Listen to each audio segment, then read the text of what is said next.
Guys, I have no words for this. This is probably the best game I've ever casted.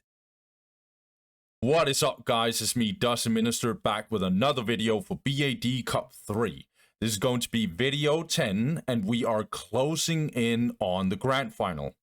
Guys, right now I have spoiler filter on. If you guys don't want to watch those spoilers right now, go and watch the other videos. Other than that, if you don't care or you have already watched the videos, just know I will remove the spoiler filter in 3, 2, 1, bam. Good, guys, let's get into this one. So, last time we watched the semifinals and the winner's bracket final.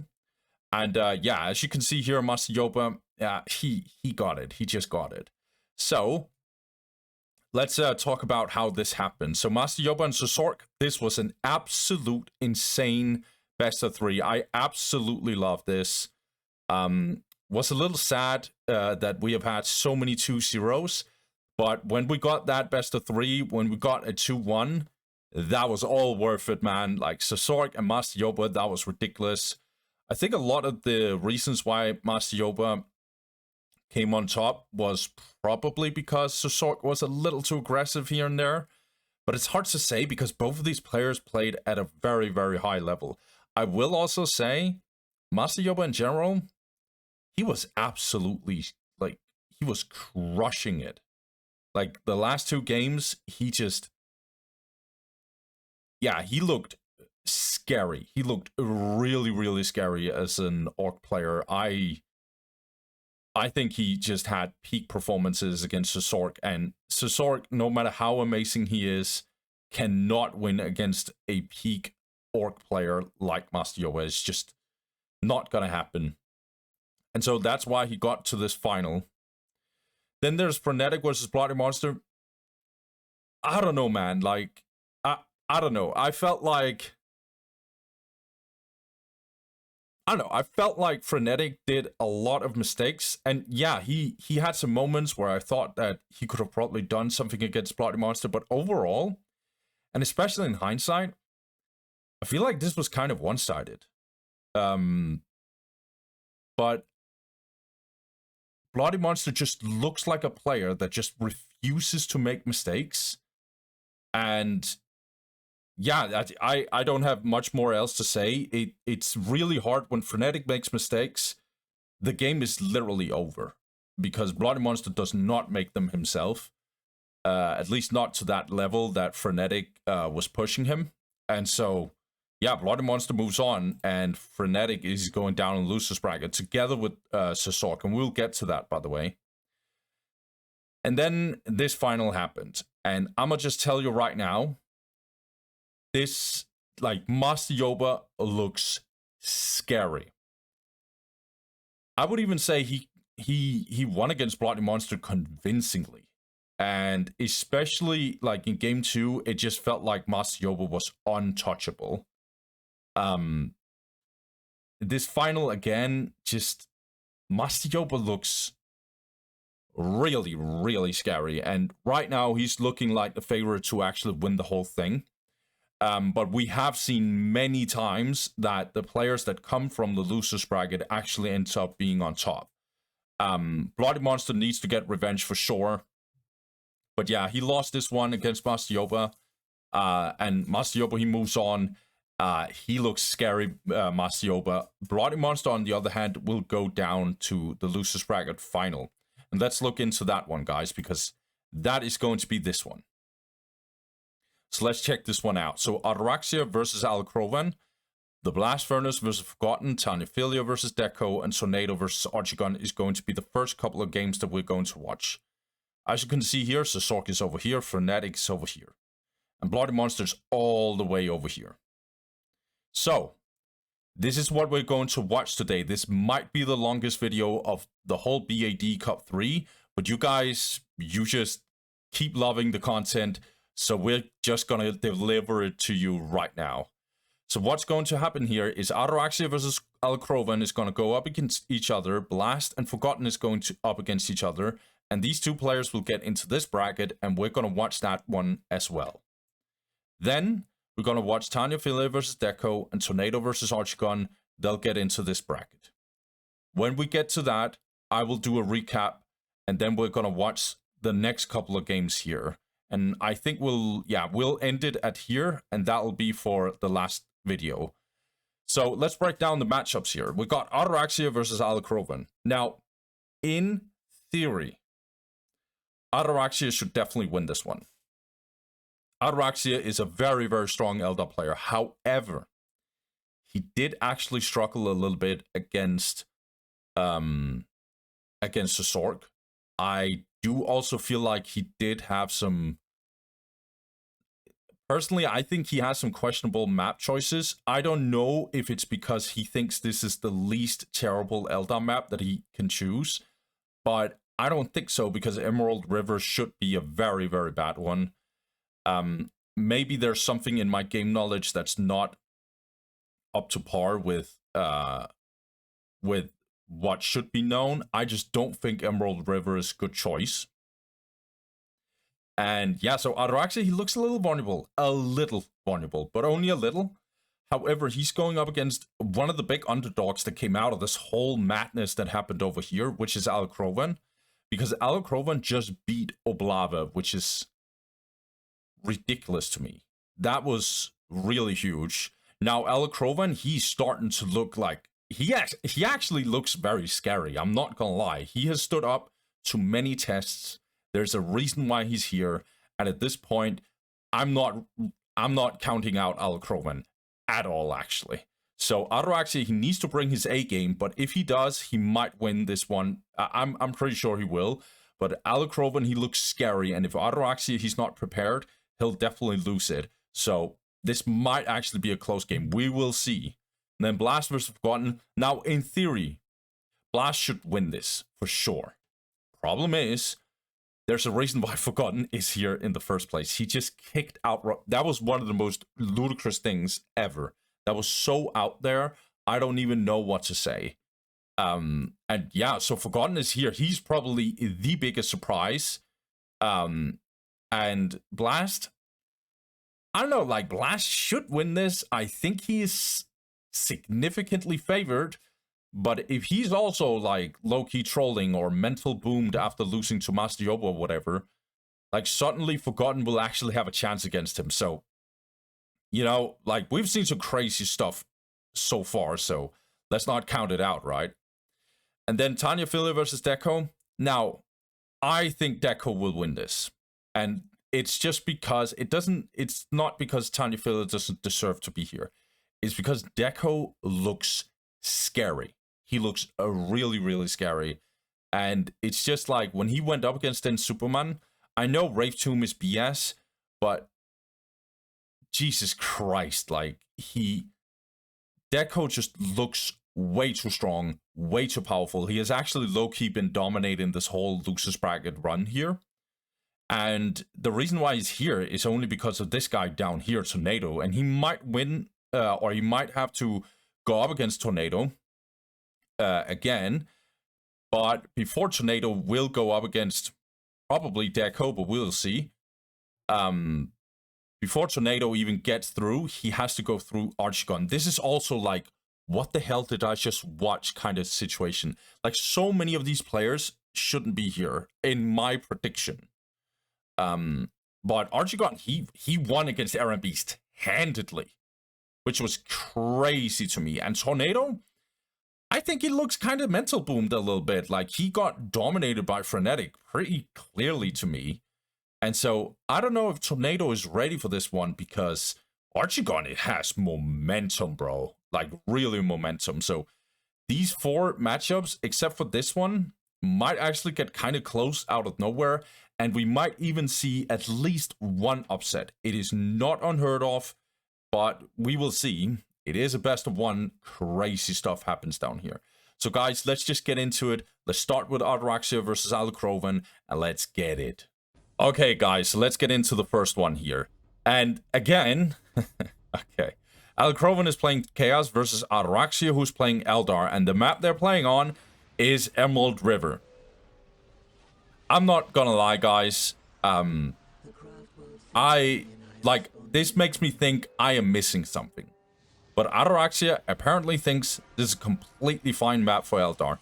Now, Ataraxia is an absolutely amazing player, guys. So, yeah, maybe I just don't have the game knowledge to understand why we're doing this, but I really don't get it. Like, I don't get this map at all. We can talk about it later on. Right now, I just want to talk about the openings, guys. So, first of all, Ataraxia is going the classic grenade ranger build. So he's going a Bone Singer, 3 Guardians, Fleet of Foot, into Rangers, and then he gets, obviously, Aspect Portal and Plasma Generator. And then on the bottom hand side, we got Alacrovan. Alacrovan, he goes for 1, 2, 3, 4. Yeah, 4 Cultists. And he goes Raptor Squad, but he is not going, he's not going any Nate Cold shenanigans here. But he gets this turret here. I'm not gonna lie, I don't know why he's placing the turret here. I would have preferred him to go here, or maybe even here with it. Way more offensive. Or not do the turret at all, because this is... Spoiler alert, I don't think this will do anything, because he's constantly on the offense here, I would assume. We're gonna see. Alacrovan, he's gonna go in here, I think. He's gonna try and capture first. Gonna go in with Raptors, by the way. So obviously he went for a Heretic. Wait, he went for 5 Cultists? 1, 2, 3, 4. Okay, thank God. I thought I was missing something. But yeah, he went for Heretic, 4 Cultists, Chaos Temple, and then he went for Raptors. Raptors really good on this map for sure.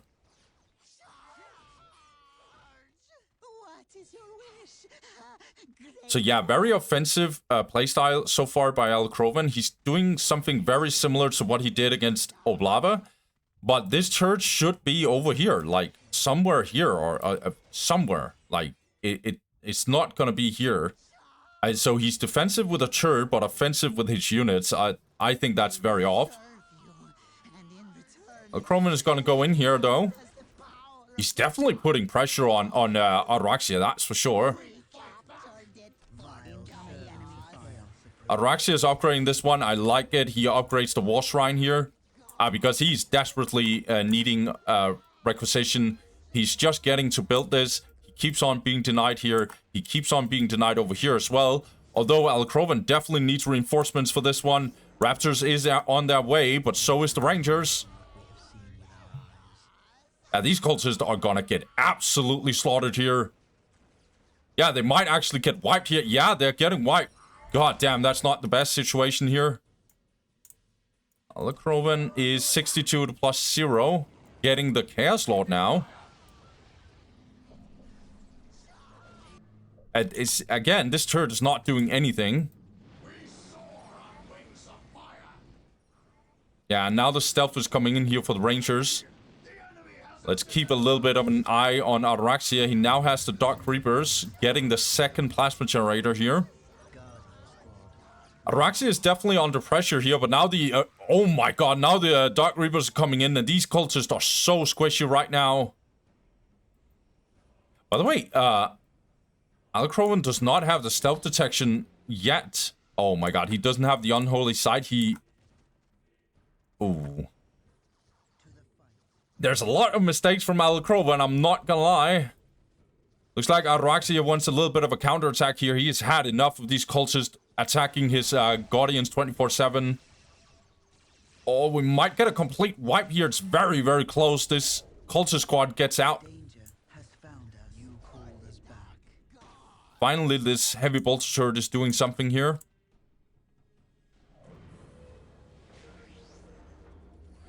I mean, even if you wanted this, then at least get it here so you can secure the relic. Yeah. Incoming enemy fire. Okay. I like this by Alacrovan though.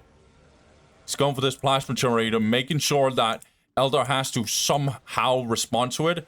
I know these Rangers are over here still murdering his cultists, but nobody's answering these Raptors here. This Plasma Generator might actually go down.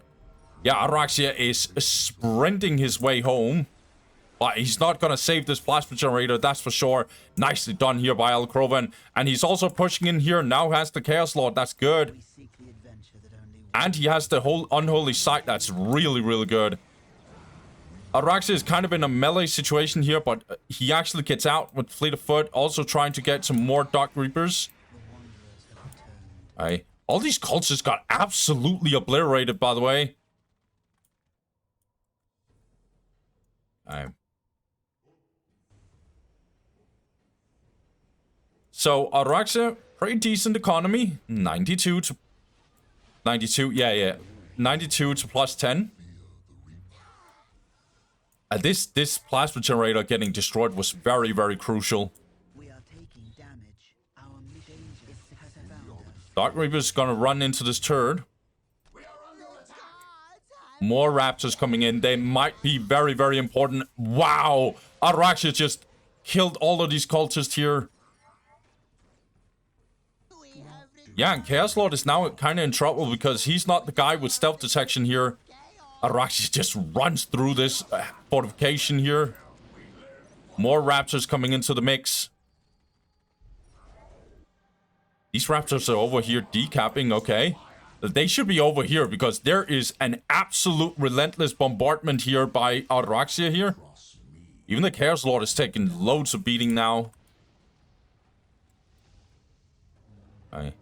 Chaos Armory coming in. Plasma Generator coming in. These cultists are the only stealth detection so far. So they need to be saved right now. Good. Now the raptors are coming into the mix here. This is still getting captured here by Ataraxia. Alacrovan's economy is also kind of bad. 74 to plus 10. Actually, it's very bad at this point. I don't even think he's going tier 2. No, he's desperately trying to get this Chaos Armory here. Whereas Ataraxia might actually go tier 2 here. Yeah, he's very close to tier 2, in fact.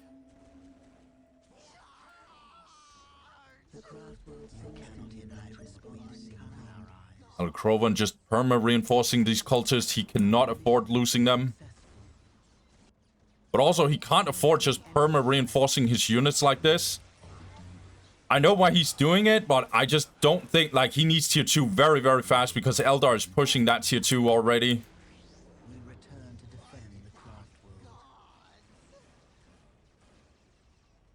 Hey.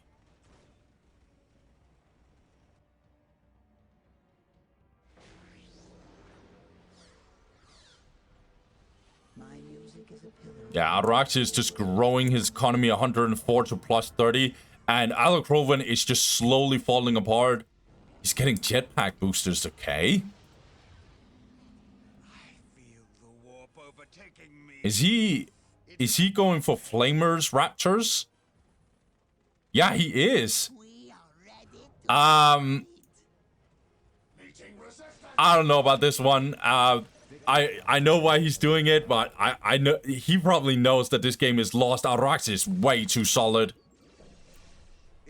I mean, he could make a little surprise here. Let's see if Ataraxia is gonna make a mistake here.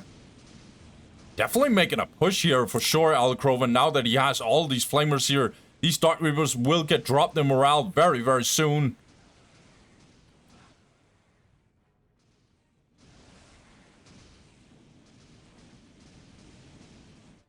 Now Alacrovan is also floating a lot. Yeah, he's going tier 2 here, but he needs a generator or something. Maybe even 2 generators.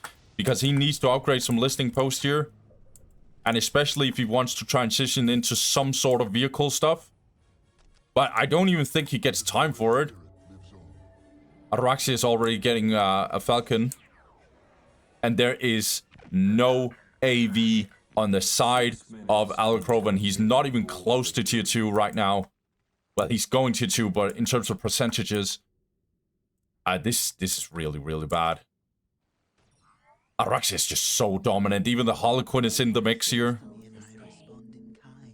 Let's see here.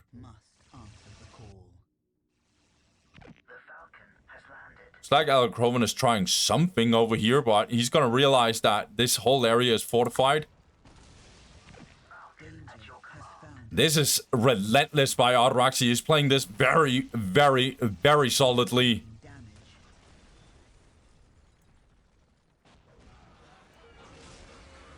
Now this is getting pushed here. Soul Shrine will go down. Or Listening Shrine, I should say. Hopefully not Soul Shrine. That would be ridiculous. Yeah, and this Heavy Bolter turret is not going to do anything. It's not upgraded at all. Now getting Chaos Space Marines, I guess. Our mission is successful. Okay. Like, I'm just gonna be real, guys. This game is over. Alacrovan can't do anything. He's losing everything. And even if he gets vehicles, look, Ataraxia is ready for him. He got Fire Dragons. I mean, these Raptors are dying to, like, literally everything right now. That's his main units right now. Oh my god, this is so brutal to watch. Danger has found us. Alacrovan is desperately trying to get his machine pit. He lost all his Space Marine units here in the mix. Fire. Yeah, Fire Dragons are here. This game is over. I'm just waiting for the GG. Did he leave? No, okay. He's deleting his buildings now. Yeah. I think that like 20 or 25% of the whole reason why Alacrovan lost is literally this turd. I know the 75% is a lot of other stuff. But this turd placing... Okay, so this turd is weird, right? Because if you want to place a defensive turd, it's because you want to badly secure a strategic point. Or a relic. Right? That's usually why you place this kind of defensive turd. You just want to secure that one. If you wanted to place a defensive turd, do it here. Or place it offensive. Because he was already capturing this point as the first thing. He has 4 cultist squads. Ain't no way he can't secure this. Also, he's playing against Eldar. He's not playing against, like, Space Marines or whatever.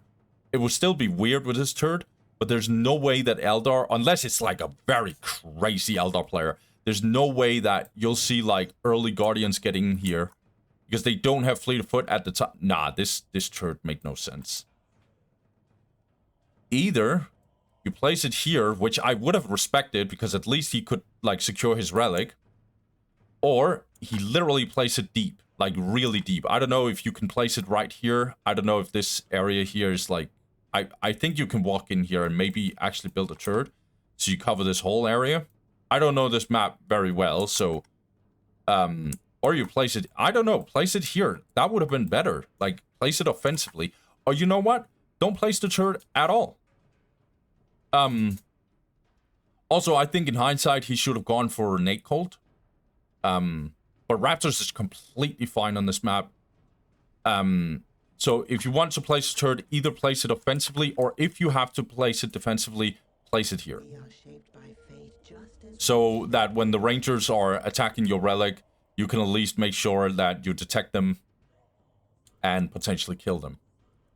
Other stuff, yeah, just too much random fighting from Alacrovan. Not random, but he just lost so many cultists, and that just speaks to a player that's like 1 or 2 seconds behind in terms of micro.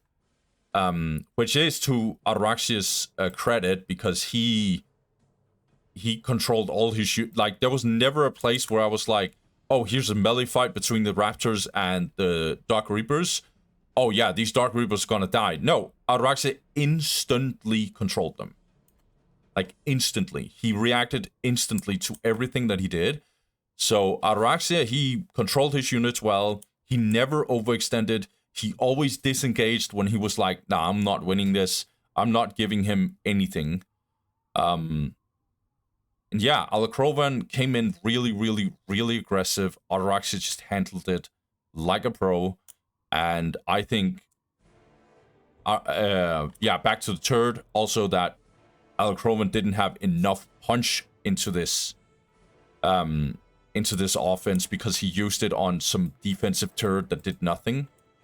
But the other thing that, and this is like a slightly dumb mistake, which is him not researching Unholy Sight. Like, you just instantly do it after after you got the Raptors. Like, you just do it, because that means that these Rangers will get detected instantly. There was an awkward moment where he couldn't even detect the Rangers at all, which was really, really awkward. Yeah, I think that's mostly it. There's probably, like, a lot of other stuff that I missed, but yeah, Alacrovan, he went out. However, like, I was trashing a lot of an Alacrovan. I was a little sad that, you know, like, he did his thing. I was just sad that he did these fundamental mistakes, because that's not gonna cut it against Ataraxia. But regardless, Alacrovan he's probably one of my favorite players in this whole tournament. I think what he did here was absolutely amazing. The reason why he even, like, him even being here is ridiculous. Or maybe it's not. Like, maybe I've been underestimating Alacrovan. I just don't see him on the level of, like, Ataraxia and, like, the superstars. But he definitely is a good player. He's definitely a very strong player, in fact. But yeah, I think he met his match here, and also Eldar's BS, but that also needs to be a part of this. Eldar's definitely BS. But Alacrovan has been an absolute joy. Some of the best games there is in this tournament is literally Alacrovan games. So thank you, Alacrovan, for doing your thing in this tournament. It has been a joy to cast your games. Ataraxia, on the other hand, is moving on. Let's see who his opponent is going to be. Let's get it. So here we are, guys. Ataraxia's opponent is going to be found through this game right here. We got Blast versus Forgotten on Bloody Hell. Edited, not remastered, but edited. Remastered version apparently doesn't exist. We just have edited, which is basically a remastered version. But it's all about semantics, guys. Let's actually focus on what's going on in this game. Which is Forgotten. He starts on the left-hand side. He goes for all his scarabs and some couple of generators. And yeah, let me guess, guys. Let me guess. I think we'll get the Forgotten special here. Don't you guys think? This is the Forgotten special, which is basically yeah, I'm done talking about it. You'll see what the Forgotten special is. If you don't know by now, get to know it. The Forgotten special is going to be a turd. And it's probably going to be placed somewhere here. Maybe he's going to be even more cheeky, but it's very normal that he places it on some outer point. Or maybe not. Okay. Okay, now he's building the ghost turret. Okay. But yeah, he's going for all his scarabs, which is always something Forgotten does. And then on the right-hand side, we got Blast, who goes for this point now. But yeah, he went standard. 2 Slugger Boys, a Gretchen, the Boys Hot, Generator, Shooter Boys, and Big Mech. This Ghost Turret will be on the short, like in the short run, really, really, really annoying. Because it's gonna make sure that Blast is not gonna do much. He can't capture this for sure. But he's gonna do it, but I think Forgotten is gonna decap this for sure. These scarabs are a bit too tanky to actually be dealt with. Yeah, and this Shooter Boy actually went down. Yeah, and the Slugger Boy actually went down good.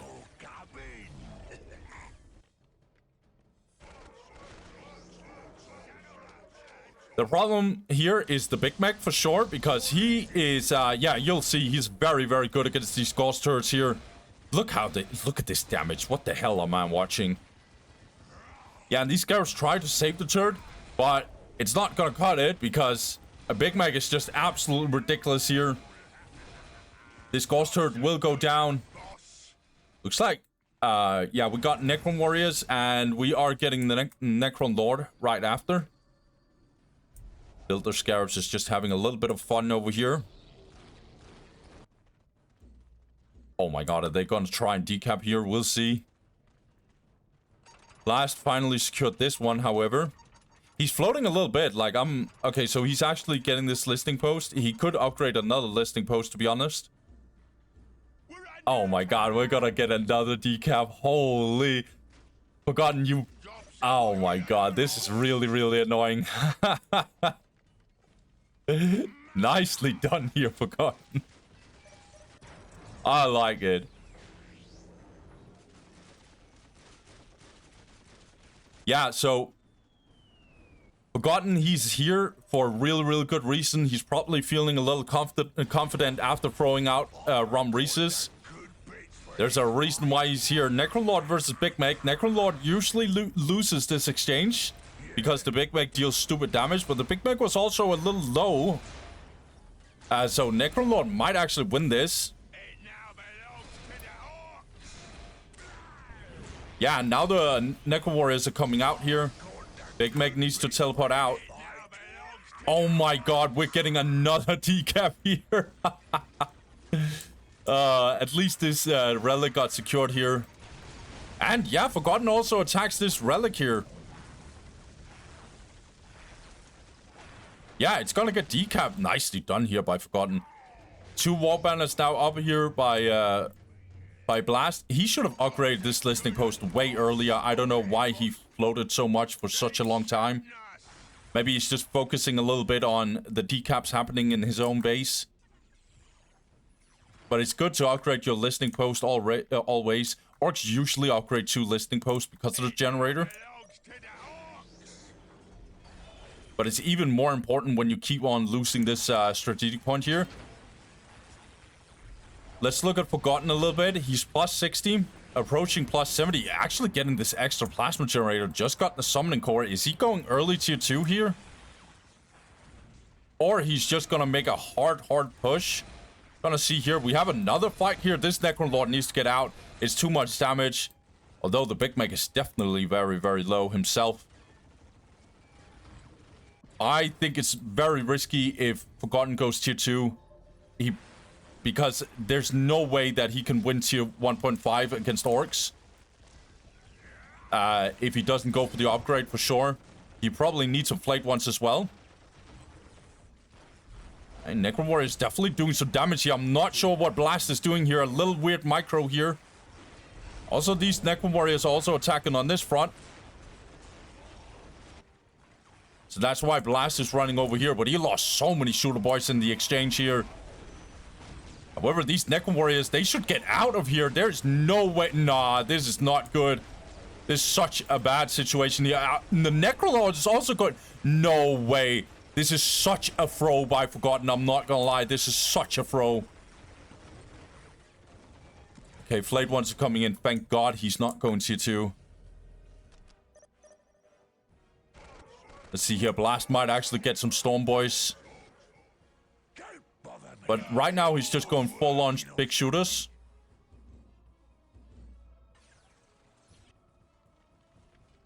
And we're getting a wall banner here, so he's approaching tier 2 Blast.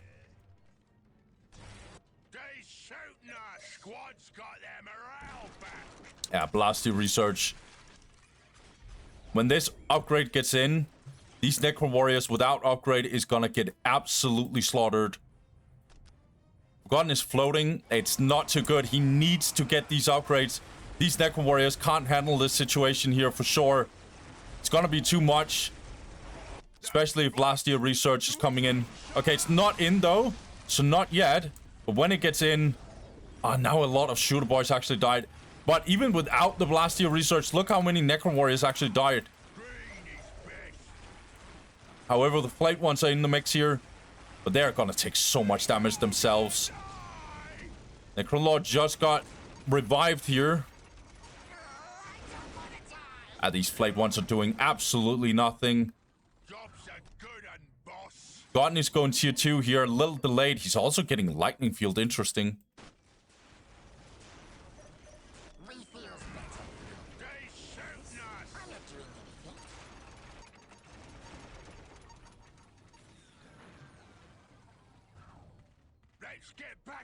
Blast looks like he's very much in control. Ever since this fight right here, he has been in control this whole game. He was already on top for a little while, but this definitely is breaking the game for sure. This Necrolord needs to be back here. Blast is just too good at actually making sure it gets repaired. And Forgotten is now getting tier 2. He is getting the Ghost Herd. I'm just not sure what his plan is here, tier 2. Because he's just going more Flate ones. He might go the Greater Summoning Core.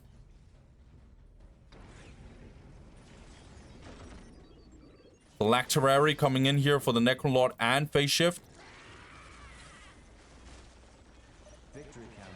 And this Necrolord is just taking so much damage for absolutely no reason.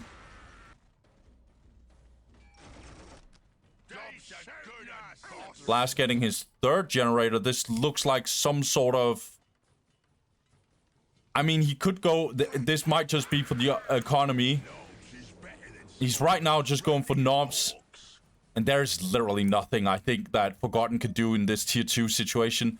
I know he can go for Wraiths, but these Wraiths are not going to be enough unless he gets a lot of them. And even if he gets a bunch of them, there's still the knobs to care about. There's no Necro Warrior upgrade. There's no Disruption Field. Greater Summoning Core, however, is getting in here. Decent decap, however. So at least the Necrolord did do something. Also, this actually is possible to decap here. 6 minutes until take and hold victory. Yeah, Forgotten shouldn't try and actually capture this. He should have been over here. Now these Builder Scarabs are gonna go down. And looks like we actually have an engagement in here. Blasty want to focus this Ghost Herd, but he just doesn't truly make it. Too much defense here for Forgotten. That's nicely defended. Ghost Herd is also upgraded at this point. A good decap here by Forgotten, however. Necrolord is still chilling around here. Let's see here what Blast is cooking. Yeah, he's finally going to Mech Shop. Wartrox is really well needed for these shooter boys. Also getting Tank Busters.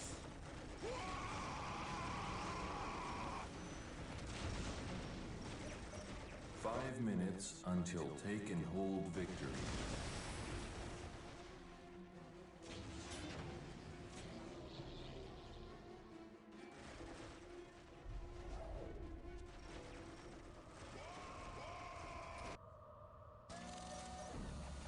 Okay, Blast is not building it yet. He wanted to secure this listing post. I feel like Blast is actually in a really good spot. I know he hasn't done the big game-breaking play yet, but he's in such a good spot. Like, I don't even know how Forgotten is getting out. These Necro Warriors is still unupgraded. He is getting destroyers, so that's pretty good. But destroyers are not gonna cut it when these Necro Warriors are gonna get absolutely slaughtered. Yeah, it's not even a conversation. These Necro Warriors needs to get controlled. 4 minutes until take and hold victory.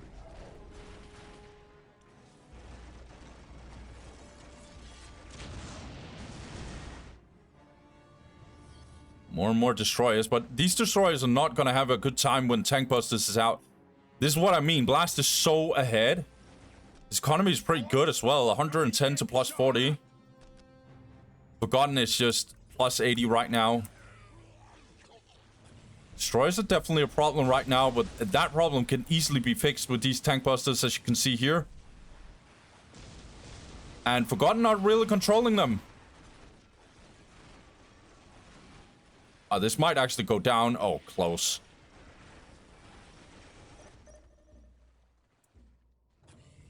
Looks like Forgotten might actually do a little bit of a...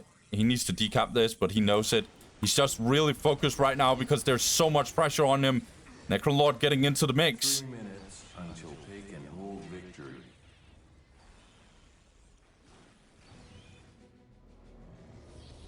Okay, Toon Spider. Yeah, this Necrolord is taking loads of beating right here. Good lightning field. It's definitely doing some damage, but it's not enough at all. Now this Necrolord, however, needs to get out. Because when this phase shift is gone, he's gonna get absolutely obliterated, I think. Yeah. Flash should just focus this Necrolord. He could have potentially killed it if he didn't just move here. But that's probably because he's under siege right here.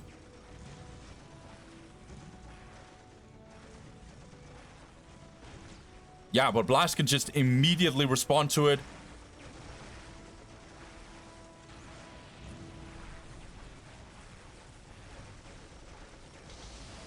Yeah, now he's going in here with the knobs. He's gonna focus these Necron Warriors. They are still unupgraded, by the way.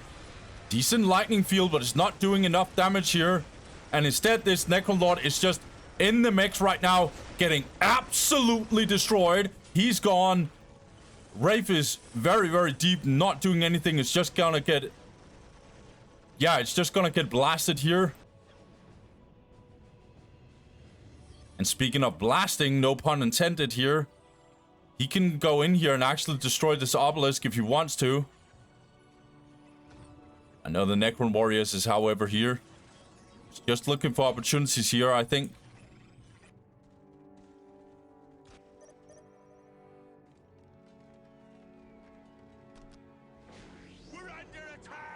Blast is already making... He's already approaching tier 3 a little bit here. He could easily get another war banner here. He has such good economy. He even has a bunch of float here.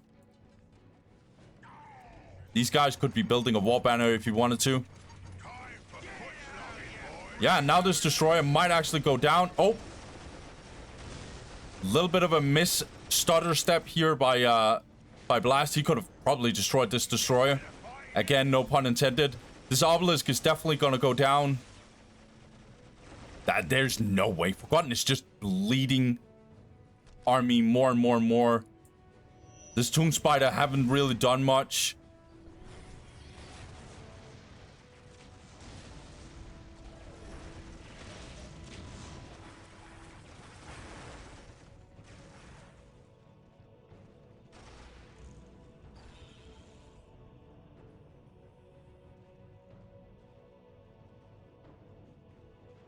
I'm not gonna lie, like, I feel like Blast can just absolutely murder Forgotten here. He has such good armies, such powerful units.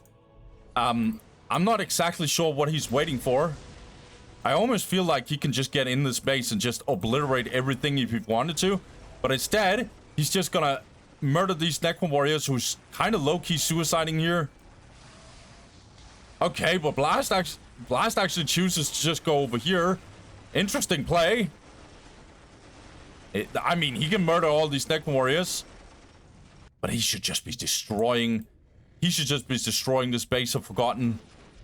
Forgotten wouldn't even do anything over here. And worst case scenario, sure, he might destroy something, but you probably wiped all his generators in that process.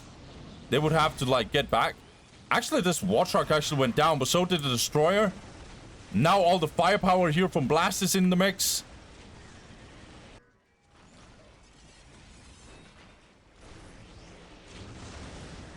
This is too much.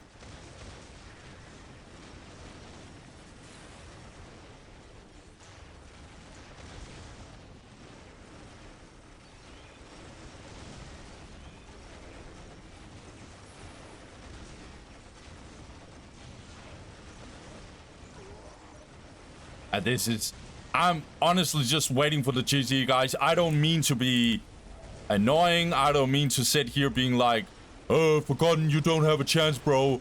But it's just hard for me to say anything else here. I honestly think, like, Blast could just go way harder here. Look at this army from Forgotten. This is not even close to matching what Blast is doing. He has so much damage right now. These knobs can just get in here if they want to.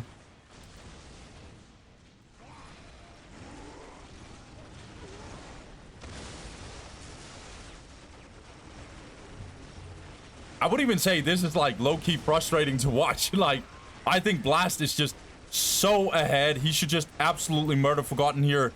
And Forgotten actually says GG. Yeah. I feel like Forgotten threw this game when he just absolutely got slaughtered here. His Necron Lord went down. His Necron Warriors went down. This is something that I see Forgotten do relatively often. I can't remember. Was it against Alex UK, the very first series? I think so. Yeah, where he just he placed a good turret, did some nice stuff, and had some good early game, did a really brutal push, and then he just threw the whole game by losing like a bunch of Necron Warriors running into a turret and then his Necron Lord also dying in the process.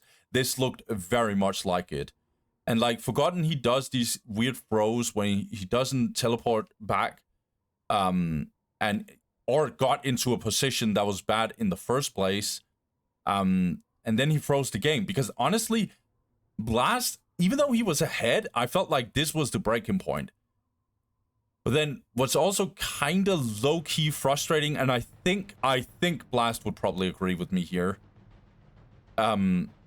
He has 2 Shooter Boy squads fully reinforced with like, or not fully reinforced, but like full-on big shooters. He has knobs. I mean, he could have probably gotten a Storm Boy squad if he wanted. He could have easily taken these critical locations. Like, I'm just like I know he's getting the killer cannon stuff, but I think he overestimated Forgotten's power in here. Like, he had 1 Ghost Turret, a Destroyer, and a Toon Spider, a few Necron Warriors that were getting absolutely obliterated, some Immortals that might destroy your War Truck, but they're not touching any of your infantry. I'm just like, Blast, he could have ended this way earlier. He could have absolutely destroyed Forgotten. I know that he wants to play this safe, but I feel like, Blast, you need to go harder, dude. You need to go way harder than this. But yeah, no matter what, thank you, Forgotten. You've done really great in this tournament. I have felt like this was an absolute amazing experience watching your games. But yeah, you definitely met your match here. And Blast, like, you're really good, but I felt like you could have gone harder here.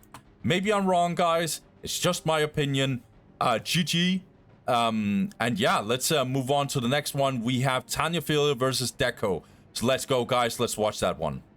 Okay, guys. Now we got this game here. We got Tanyaphilia going up against Deco on Deadly Fun Archaeology. This, on paper, should be the safest one to predict. I think Deco is absolutely killing it so far. And speaking of Deco, he starts on the left-hand side. He goes for Bone Singer and 2 Guardians, already doing the Farseer opening by building these 2 buildings separately to get the power boost in time for the Fleet of Foot and the Farseer. So that is a Farseer opening when you see this kind of building process right here. Yeah, in comes the Farseer. And then on the right-hand side, we got Tanyaphilia.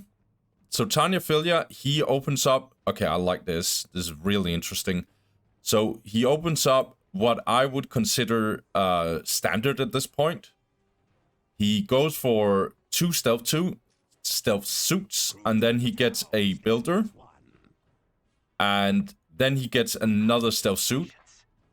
This first stealth suit apparently got over here to actually capture this. And he's also going for Croots and Vespits. So Tanyaphilia is going in here. He's also getting jetpacks, but we already know that. He's gonna go super offensive here, I hope. He can definitely do some disgusting stuff here with this opening. And it makes sense on this map. This map is Deadly Fun Archaeology. It screams for hard combat because of this extra strategic point. And combat we get. Croots are going in here. Vespits are also going in. But now disengaging, probably just to see what they can do here. Tanyaphilia needs to be careful that there's not some counterattack coming in for Deco. Because Deco is going to see these 2 outer points here being built. And when he sees that, I would assume that he's trying to get in behind or something to try and see if they can capture something. But Tanyaphilia is already making sure that that is going to be a little hard. So he's actually also building on this outer point. Still get a fight here. Tanyaphilia is going to go in here. He might decap here. Yeah, he's going to do so because these Dark Reapers are getting tied up. So there's no big risk here. Nicely done here by Tanyaphilia. There is, however, some Croots that's definitely dying here. Both Bone Singers and the Farseer got in here. Yeah, so this wasn't worth in hindsight, actually. And now we're gonna get a decap anyway, because Deco now sees that this is secured. Okay, then this must be at least not captured. Nicely done here by Deco. Good game sense. Yeah, so I'm not gonna lie, Tanyaphilia is kinda losing steam already. Deco's economy, however, is horrible. Plus 44 to plus 10. Now plus 38. Now also going for the plasma generators. That's good. Aye. Fire Warriors out. They can definitely deal some damage here. Guardians is too fast, however. They might go for the decap, but that would be really, really bold. They'll try to kill the stealth team instead. It's not gonna happen because the Croots are tying them up. Okay, Croots actually destroyed... Vespers actually destroyed this power generator, but what a price to pay for that. 4 Vespers is 100% not worth it. And now we get another decap here. Did this get finished? Yes. Nicely done here by Deco. These Vespers dying like this, that is very, very, very bad. However, the Eldar units here, the Guardians did die. But yeah, Deco's gonna go all in. He's not having any of this. And Tanyaphilia is under brutal pressure right now. This Earthcast builder is very low. It needs to get out. The other Earthcast builder died and had to cancel this plasma generator. What an absolute onslaught here from Deco. And he also decaps it. This is brutal. This is absolutely brutal. Tanyaphilia's economy is 91 to plus 0. 85 to plus 0. Yeah, and Deco's economy is 56 to plus 0. Let's see here. Tanyaphilia needs to make sure he doesn't lose too much here. He has an advantage in the sense that he's actually having the better economy. So in the long run, this might be good. But he's losing so much in the process. Jesus Christ, these Croots are done. Yeah, and so are these fireworks. Oh, Tanya, oh my god, this was so... Oh my god, this was so brutal. Okay. Damn.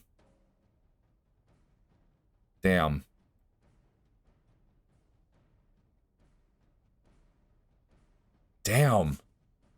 Nah, I felt like Tanyaphilia just completely threw this. So, let me break this one down a little bit. The way that I can... break these things down. So, Tanyaphilia, he captured these 2 outer points, as you saw. And then he tried to get this. And as I said already from the get-go, like, I knew Deco would do this. Because it's like, this isn't high play or anything like that in terms of, like, knowing this kind of stuff. But if you have a lot of experience as a Dawn of War player, and especially if you are as good as Deco, you know that there's no way that these 2 gets captured, and then this one is probably also getting captured / secured. Okay, ain't no way that he also has these 2 captured and this one captured. Then, like, there's somewhere there is a weak link. And Deco found that. He decapped this. He also ended up decapping this, which was absolutely disgusting. But I don't think that was game losing. It's just well played by Deco. Because he's trying to mitigate some of this early push on the map. But what went really, really badly wrong was, for Tanyaphilia, that is first he lost these 2 Croots. And I know I sat there being like, that's nicely done. But I didn't think about the Farseer showing up. And as soon as she did that, well, she was always here. But what I was trying to say there is, as soon as the Farseer came in here, Tanyaphilia should have just let go. Or hit the Guardians or whatever. They should have not decapped at least. Because when he's this offensive, he should do something else. That's for sure. Because he can't lose the Croots like that. Either just go ham. Or whatever the hell. Or just get out and not lose your Croots like that. Also, these Vespits, that was the game-breaking thing, actually. Because losing 2 Croots, okay, that's not good, okay? But ain't no way you're also losing these Vespids. He lost 4 Vespids. That is so brutal that you can't recover from that. Like, you can't. Not against Deco. Now, but even at that point, I was like, okay, Tanyaphilia might have a chance because his economy is stupid. Deco is stuck at tier 1. Not even like he's stuck at tier 1. And he can't improve his economy much because he doesn't have any of these outer points. He was playing on 3 strategic points and wasn't even getting this relic. And he couldn't even upgrade these listening shrines because look what he had here, 72 power, right? So he was stuck at this economy that you're seeing right now, plus 56. And yeah, he could capture this. Yeah, he could capture this. He could capture this, but that would take time, like a lot of time. So Deco, he went for a Hail Mary, basically. He was going all in because he was stuck at this requisition income here. Problem for Tanyaphilia was this is a very, very strong army composition, like 3 Dark Reapers and a Farseer. That is really hard to play against. So Tanyaphilia needed to make sure that he didn't just suicide his units. I know it's hard, but like I'm telling you guys right now, Deco was stuck at this. And you might say, oh, can't he just build a generator? No, he can't just build a generator because that stuff also costs a lot of power. Like you guys have seen several times someone build a turret, for example, and that actually is very detrimental to whatever you are trying to do with your army. Like, gonna take out the steam in the early game, in the very early game, of the amount of stuff you can do with your army.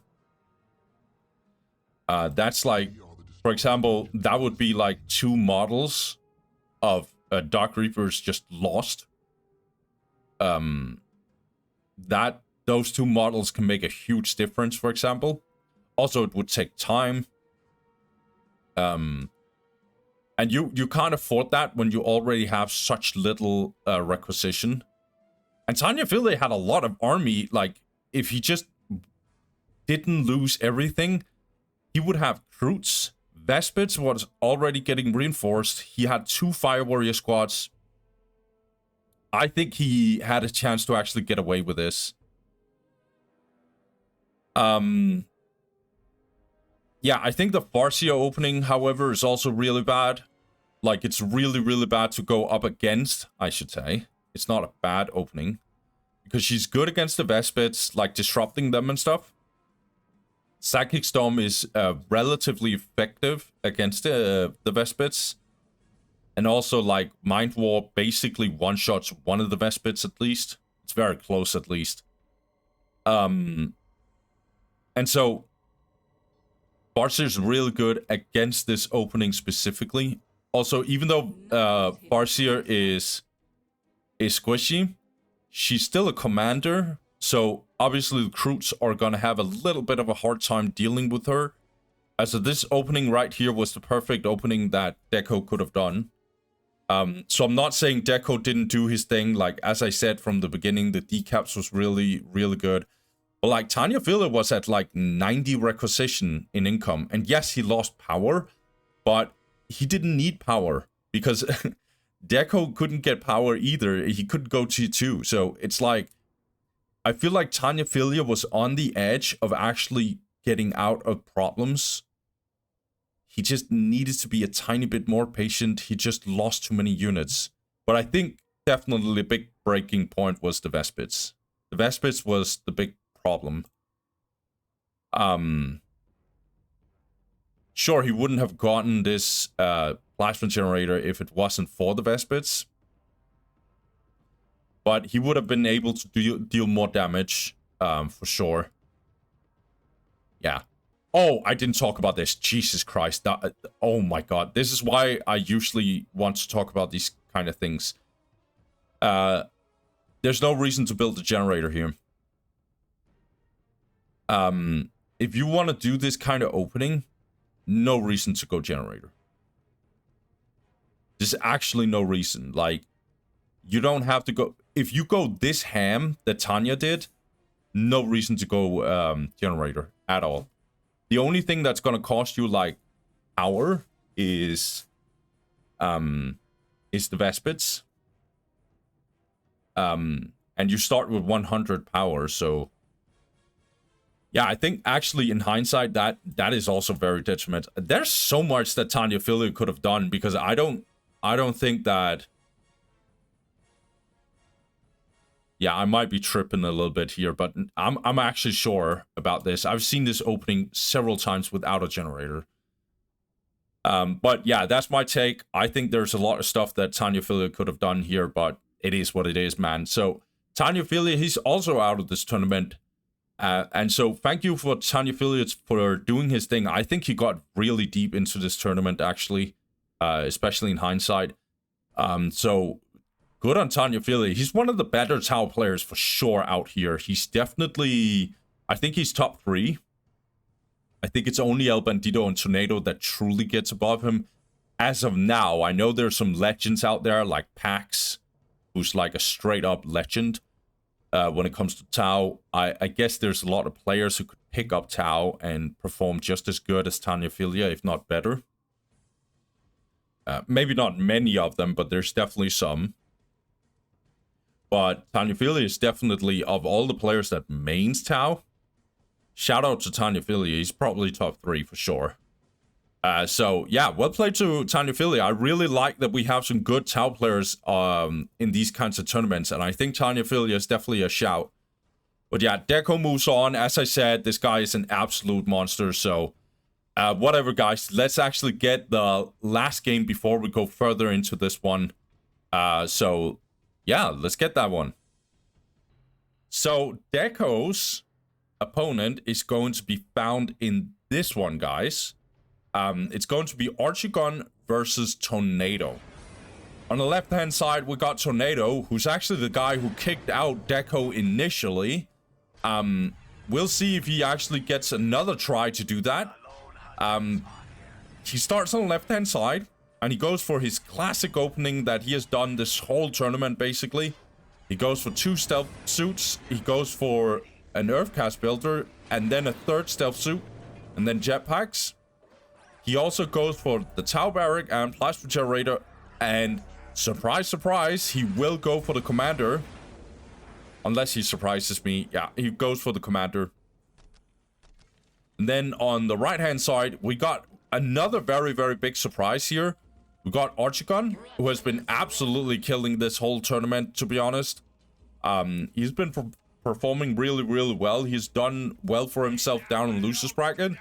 And recently, he kicked out Aaron Beast. So, yeah, Archigun is doing really, really well in this tournament so far.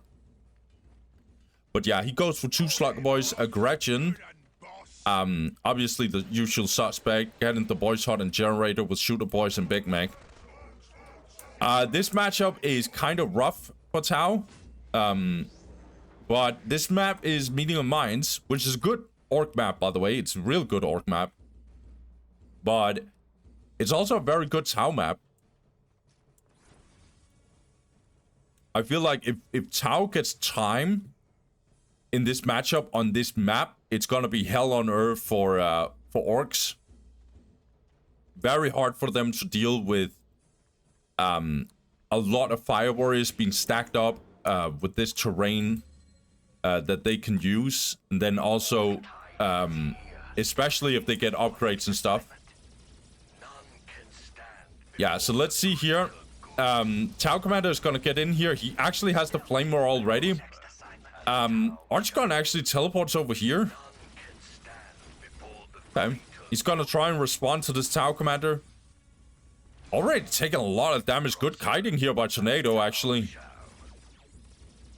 Yeah, nicely done. Actually gets over here while baiting this Big Mac a little bit out of position. Archigun is gonna try and actually get over here, but it's already secured here. Or at least it's not possible to decap this one. Loads of Slugger Boys dying here. Archigun can't afford this. I know he's reinforcing his Slugger Boys, but he's losing so much right here in the process. Big Mac can't teleport. He already used his teleport. Yeah, this slug boy is gonna die. I know that he actually captured this, but oh, losing this slug boy is detrimental. We might actually get to talk about why that is. That is very, very bad. Slug boy's doing its thing over here, but they not gonna deal much damage to this listing post. Stealth team is gonna get out.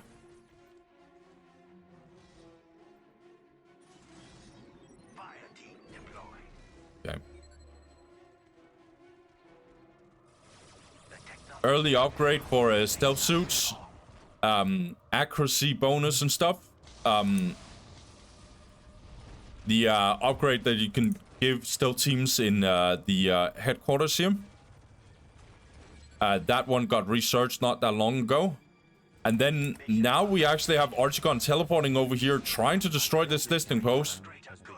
I'm not sure. Somehow these slugger boys are down here. I think they should be up here. But I know what they're doing. They're trying to decap this one, which makes sense.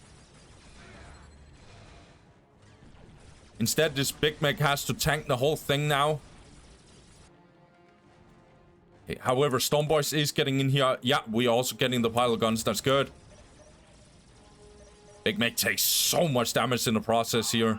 He has decent region, however, so that's okay. Just not this much, to be honest.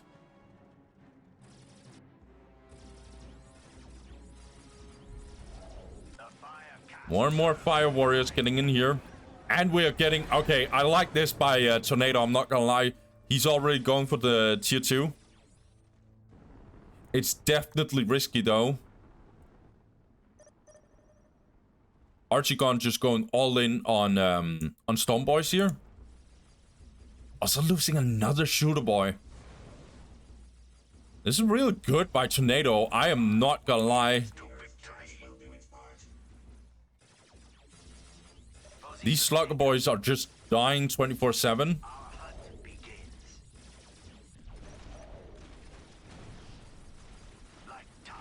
Okay. Stormboy's getting in here. Good teleport here by Archigun. He can tie up. Oh, he's not tying up with the shooter boys. And this tower commander is going to deal loads of damage to them. And let's look at economy. 104 to plus 30 here for Tornado. He has good economy. And tier 2 is coming in here. And it doesn't get interrupted. That's not good news here. Archigun is 110 to plus 10. He's also getting his second... Oh, he's going tier 2 here. Not second war banner. I was about to say second tier. Yeah, Archigun is going ham here. And he's on a timer, to be honest. Oh my god, these Fire Warriors, however, is taking loads of damage here. I think... Oh, come on, man. Archigun could have probably actually dealt damage enough to kill these Fire Warriors. Broadside Battlesuit is also in here.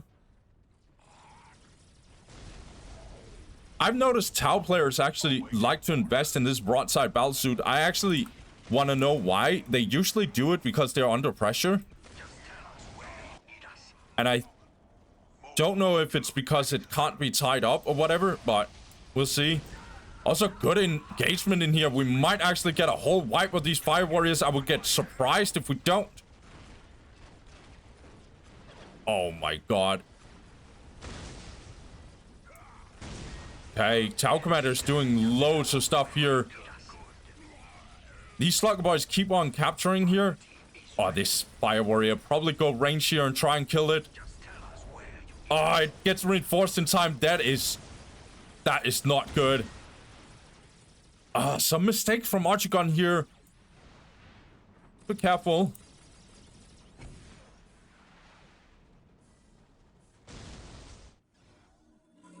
Yeah, and when I said that sentence, you just know there's problems because he's playing Orks, and I tell him to be careful. Tornado, by the way, is absolutely killing it. I will not say otherwise. He is playing super, super well. Stealth Teams, however, is really in trouble here. And now we got the vehicle beacon. Now problems are gonna arrive here for Archigun. He is tier 2 himself. He's probably going for knobs if he doesn't already have them. He has knobs. He's gonna teleport in here on this broadside battlesuit. Nice grenade here on these fire warriors. He's gonna go all in here. He's gonna focus these fire warriors very, very badly. Devilfishes are needed very, very badly. He's gonna try and hunt down these fire warriors here. Fire warriors taking some damage, but they're not done yet. Stormboy's taking so much damage. Tornado is under a lot of pressure here, but I think he can survive this. Nice grenade here. He might kill the whole thing. Oh, another fire warrior gets out. Oh my god, these shooter boys taking so much damage. Oh, not shooter boys, storm boys. Oh, tornado holds on. Yeah, and now we get this medium mines terrain kind of problem. Tornado is a master on this map to position his fire warriors real well. Now Archigun is very much in trouble here. He's gonna have another go here, I think. Tower Commander is low, and he has been low for the most part in this whole game, but he somehow always survives. Okay, now we are having an engagement in here. Looks like we might have a Tower Commander dying here. Nope, he gets out. Fire Warrior is taking loads of damage right here. The whole thing goes down. The Devilfish got absolutely obliterated. This Fire Warrior is not getting finished here by Archigun. Okay, it gets killed anyway. So many Fire Warriors actually dying in this process. Okay, Nob's taking loads of damage here, however. Stormboy's getting absolutely destroyed here. Some Fire Warriors is not getting out easily either. This Devilfish is gonna take loads of damage from this Tank Buster here. It's not gonna hold on. Nicely done here by Archigun. There's so much pressure here by Archigun. These Slug Boys idling over here.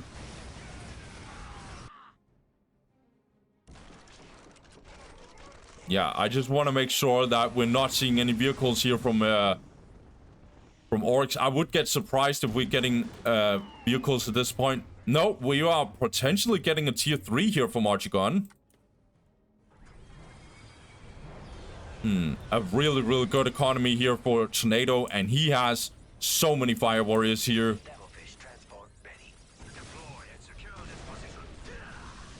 Okay, another engagement in here by Archigun. You want to go in here. He actually stuns the Devilfish. Nicely done here. These Pathfinders gets absolutely destroyed. Nicely done. And now these Fire Warriors are caught between a rock and a hard place. They're gonna get absolutely slaughtered. Such a huge engagement in here by Archigun. It's now or never. He cannot afford just buying more or getting more time to Tornado.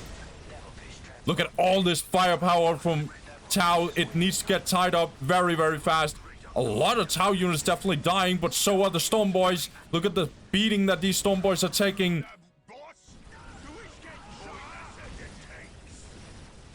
Now the broadside battlesuit is gonna get focused here.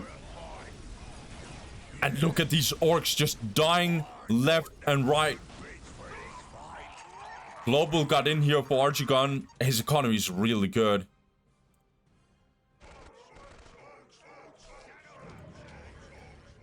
But so is Tornado. He's also getting his first global here. 122 to 79. Pathfinders.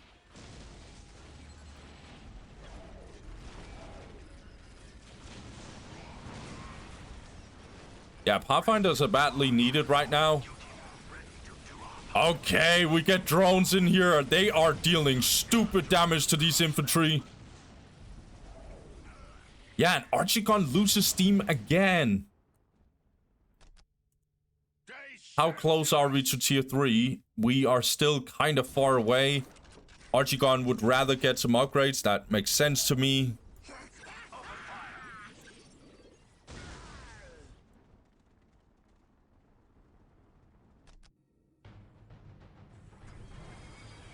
Tornado's playing this so good.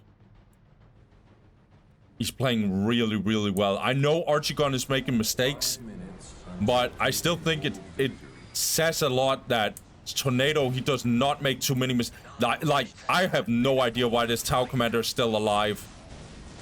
He has been so low so many times, and Tornado always makes sure to save his Tau Commander. This Tau Commander has had so much value for this whole game.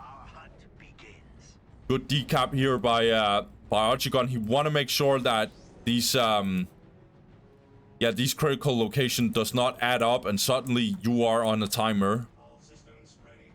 Oh, I like this placement here by Tornado with the drones, actually making sure that if this gets dropped, he can actually get up with the drones. Like that. Good decap here. I think these drones are a little bit underutilized. I think they are a tiny bit stronger than people give them credit for. Well, I know people give them credit for being relatively strong. It's just they're not getting used enough. Knobs are getting in here, but they are already marked, so they are gonna take a lot of damage here. However, the Fire Warriors is getting tied up. So that's at least a good sign, and now the mark is gone, however. Now these Pathfinders are in between a rock and a hard place. We got mega armored knobs. Yeah, a lot of Fire Warriors is having to run here with the Devilfish, and now they're here to absolutely wreak havoc here on Archigun.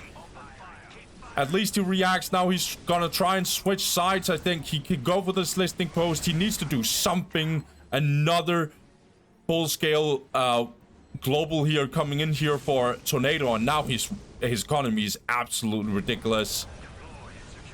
He just can't break Tornado. It gets worse and worse for him. Good decap, however.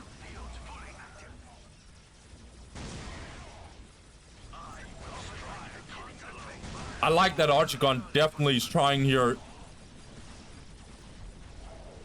Putting loads of pressure on Tornado, but Tornado just refuses to break. We are getting this tier 3 situation here. So we are getting the War Banner here. But look at this. Tornado is also going tier 3. He's getting the Kaon Command Post. That is going to be absolutely ridiculous.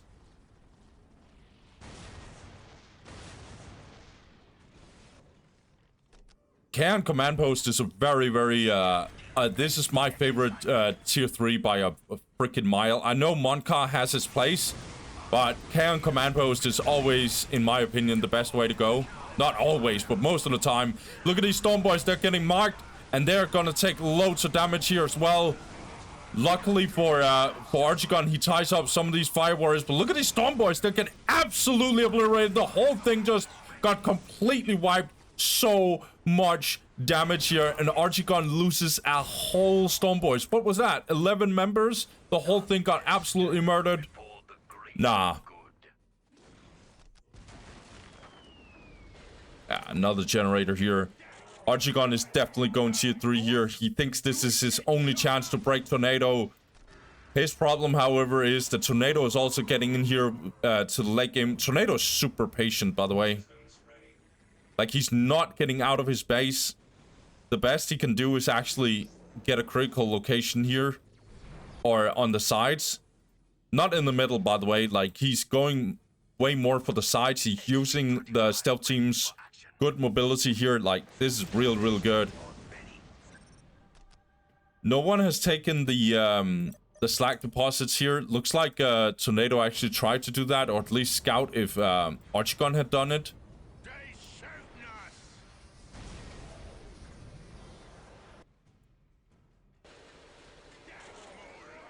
Archigun can, yeah, I was about to say he could go tier 3 here. Oh, I thought it was a little less than 340 power that was needed. So that's why he floated a little bit there. That makes sense.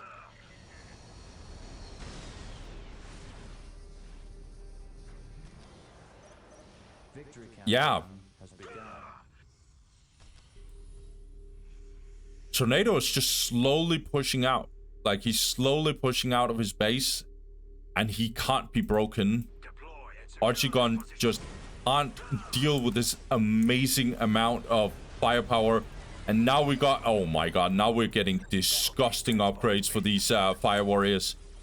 They're gonna get tanky. They're gonna have even more range. They're gonna deal even more stupid damage. We're now getting the Crude Shaping Center. Okay. Coalition set. Okay, so we got tier 4 Tau here. Oh, we get the Barracuda. This... I think Barracuda is very, very underrated. So good against the War Banners. Ethereal with the bodyguards. These bodyguards are so powerful. Oh my god, these Storm Boys. Yeah, the Ethereal definitely doing his thing here. Oh my god. I don't think Archigun can deal with this. Getting more knobs. Is he going for the Squicketh? He could go for the Squicketh. Oh my god. Nah, this... Oh my god. This is so brutal. This is absolutely disgusting. I don't see the play anymore for Archigun. Like, he's just not being able to break Tornado in any way, shape, or form. Tornado is pushing more and more out. And it looks really rough. Now these knobs are taking... Look at all this firepower here. Holy sh... Yeah, Archigun, he's like, nah, brother. Nah. Holy. Oh my god. Tornado, he's just defended his whole way out of this game. And yeah, Archigun wasn't able to capitalize in time against Tornado here.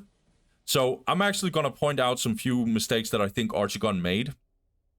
This is not going to give you the holy bible of why this game went the way it was, but I can give you some few perspectives. One, losing these Slugger Boys here in the very early game was detrimental. Like, I never got to talk about this happening, but I can say in hindsight, this is detrimental. Not only are the Slugger Boys good Kappa units, which you need, you only have 2, right? Like, Archigun only went for 2. So losing 1, like basically losing 50% of your Slugger Boys, is really, really bad, because this squad can be used for different things. So first of all, it could be used to actually capture these critical locations and stuff. But the other thing that they can do is tie up fire warriors. Like, that is very important. So when you go in with Storm Boys and what was it, like Big Meg and Shooter Boys, if you have 1 or even 2 Slugger Boys also hunting down Tau, like, they can't do anything because they're perma tied up. But losing that one Slugger Boy and then using the other Slugger, I think this was also a mistake in hindsight. Using the other Slugger Boy to capture. I know why he chose that, because he lost the Slugger Boy and he didn't want to lose control. But I think in that situation, when you actually lost the Slugger Boys here, these Slugger Boys that also stayed here and actually lost like 2 or 3 members or something to stealth suits, which was, yeah, a little bit bad. I think it was only 2 members, to be honest. But no matter what, these should have been here and actually hunted down Tornado and absolutely obliterating him. You cannot afford giving him some time. Other stuff that wasn't too good was, I think there was 3 or 4 times where, like, Fire Warriors didn't get wiped.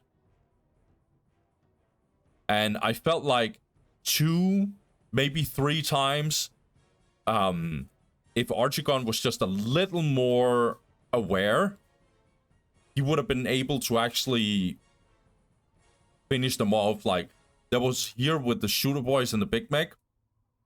If he was a little bit more aware, that was an easy wipe. There was a Fire Warrior that got hunted all the way from here, or something like here, and all the way up here. And at some point, I'm just like, these Storm Boys here should just go ranged. Yeah, and what was the other thing? Yeah, just losing a lot of Shooter Boys here and there. Like him decapping here and then losing a shooter. Like, in general, I think he over-focused a little bit on the critical locations. He should just, like, absolutely smack Tau. And also, the only reason why I'm harping a little bit on this is because, like, at 420 or something, Tornado actually went tier 2, which is like, ain't no way he can do that without Orks brutally punishing him for that. Like, this is so expensive. I know he couldn't interrupt it. That's fine. I get that. It's just, you cannot afford to let off your you can't afford to let the foot off the gas pedal. I think that's what, god damn, this English is so, yeah. So whatever, I think that's actually what went wrong here. I think I've given my 2 cents. But I like that Archigun tried 24/7. Like, he even went tier 3, was like, okay, fine, I can't break him, at least go tier 3. But the problem was that by then it was too late. Also, I do like that he's focusing a little bit on these critical locations, but I guess, like, then just build an extra Slugger Boy, and, like, because they're cheap as hell as well, like, for what they do. Yeah, I just think that, yeah, I'm just going in circles here. You guys get it. Guys, let's move on. Let's first get the... So, we now know who's going up against who. We have Ataraxia versus Frenetic. And then we get... Oh, we get a rematch here. We get Tornado versus Deco. So let's get those two. Let's get into it. Okay, guys, I just want to do a little bit of a breakdown so you actually can see what I mean. We got Ataraxia versus Blast. And then we got Frenetic versus the winner of this one. So we're going to start with this upper section here. I think that's the easiest way to look at this. And then we got Deco versus Tornado, which is going to be very, very interesting. And whoever wins that will go up against the Sork. So just a little bit of my 2 cents here. I think Ataraxia in this one is favored. I think he just looks very, very solid. The match here for Blast Furnace against Forgotten had me a tiny bit worried. I felt like Blast could have gone harder against Forgotten. And I mean, I'm not sure, man. Like, I definitely think that Blast could have gone harder here. Whereas I felt like Ataraxia was very convincing against Alacrovan. So I think Ataraxia comes in with a little bit more momentum. He looks like a very scary player, to be honest, Ataraxia, but he's always been that. But I won't count out Blast at all. He could get a very, very good map pick and stuff. So we'll see in this one, to be honest. And then Deco versus Tornado. This one will be interesting because I think Tornado got super surprised, or like lost very convincingly against Frenetic, to my shock. And that's why Tornado is down here. Now he's going up against Deco, who he actually kicked that guy out. Like, Deco is down here because of Tornado. But Tornado just lost against Frenetic's Eldar. And I don't think Frenetic is, like, way better than Deco. So this one is like a toss-up. And it's gonna be... We'll see if Deco gets his revenge, or Tornado is like, nah, I'm just better than you in this tournament, and it is what it is. So, I'm sorry, you're out. And whoever's going up, like, whoever wins here is going up against the Sork. So both Frenetic and Sork, very strong players. So even if they win this matchup, it's gonna be hard for them to win the other ones. But yeah, let's get to it. So the first one we'll start with is Ataraxia versus Blast. Then Frenetic against the winner of that one. And then Deco versus Tornado. And then Sork against the winner of that one. So let's go, guys. Let's get into it. All right, guys, so let's get into it. We now got the Blast Furnace, and we got Ataraxia, Orks versus Eldar on Fallen City Remastered. Interesting map choice. I don't think either of these two players are necessarily happy about this. So in my opinion, this speaks to a good map choice. Yeah, I do think this is pretty cool. And normally, Fallen City is not the best Eldar map, but it definitely depends on the matchup. But yeah, let's talk a little bit about Ataraxia. He's just doing his thing here. Dark Reapers, I assume. Yeah. He's going Bone Singer, 2 Guardians, Fleet of Foot, Aspect Portal, Plasma Generator, and going for Dark Reapers. And then on the left-hand side, we got, yeah, already standard. No, not standard build order. Okay. Okay, so we're going for 3 Slugger Boys. So 2 Slugger Boys, Gretchen, and then a 3rd Slugger Boy. And War Banner. Okay, and then Big Meg after. Wow, going very offensive here already, Blast. I kind of F with that. But yeah, the reason why this isn't the most amazing Orc map is, yeah, Storm Boys are pretty good. Big Meg can do some stuff with his teleport on this one. But it's not too much as compared to a lot of other, like, terrain-heavy maps. But the other thing is, there's only 4 points. So Orks doesn't get the massive amount of opportunities here. So Fallen City is very much a neutral for both players, I would say. Which is interesting because I think there's worse Eldar maps than there is Orcs map on this tournament poll. I know I talk a lot about maps. Let's get into this. So Blasty's actually tying up these Dark Reapers. Interesting. Big Meg is even going in here. This is very offensive here by Blast. I really F with this. Yeah, and Ataraxia is stuck at these points here. He's plus 44. Right now, it's not too bad because he's playing Eldar. But in the long run, this can be very, very dangerous. Gretchen's still going on the offense. This is very, very, very interesting by Blast. He needs to be careful, though, because Gretchens can die at some point. Now tying up these Gretchens here. Are these Eldar units here. Nicely done here by Ataraxia. He actually ends up decapping here. These Gretchens will go in melee. Looks like Ataraxia actually went for a Farseer here. This is a very offensive situation here. These Guardians somehow is surviving, but the Gretchens does not have the same fate. They get completely wiped here. And Blast probably has to disengage a little bit. Farseer is very, very good against this this Slugger Boy mass with the Big Meg. Mind War is also getting in here. Oh my god, Blast is getting absolutely blasted. Yes, pun was definitely intended here. He keeps on going on the offense here.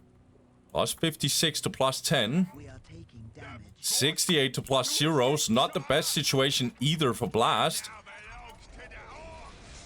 He keeps on going nuts here. I'm not sure this is the right play, Blast.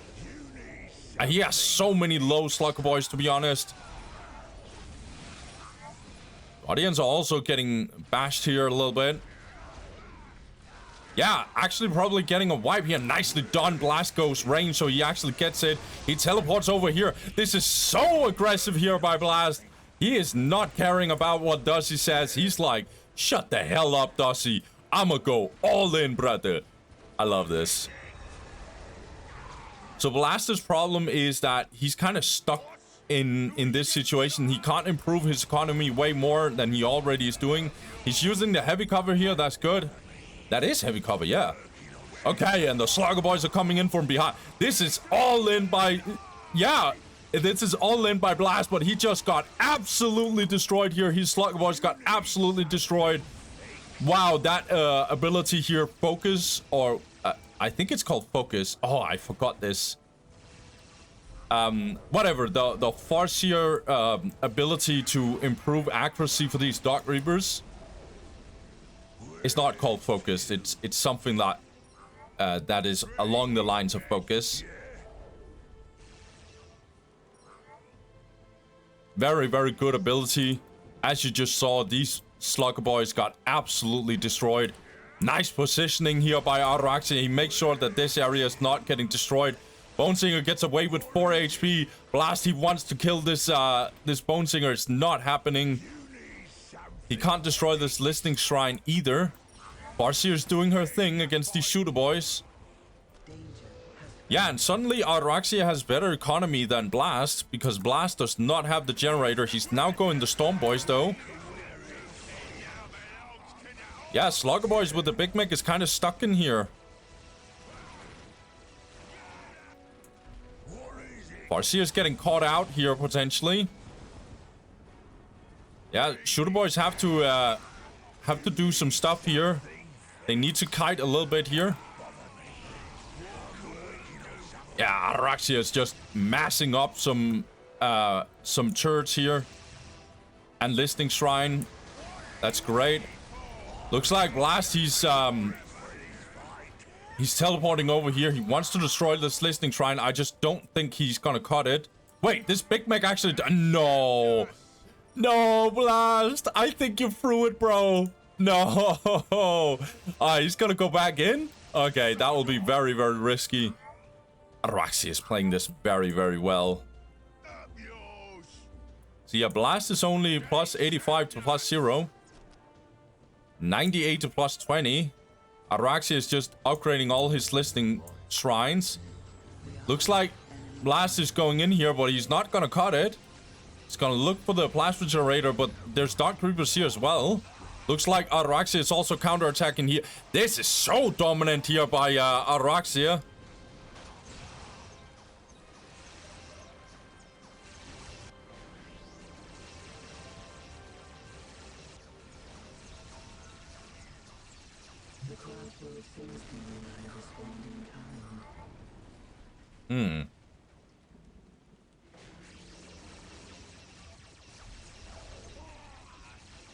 Blast is gonna try and actually kill some of these Dark Reapers. Only kills one. Lost the whole listening post here, and then also got decapped here. Still going in with Storm Boys. He only has one Storm Boy squad. He finally got a generator. Yeah, no upgrades on his listening post. He simply can't afford it.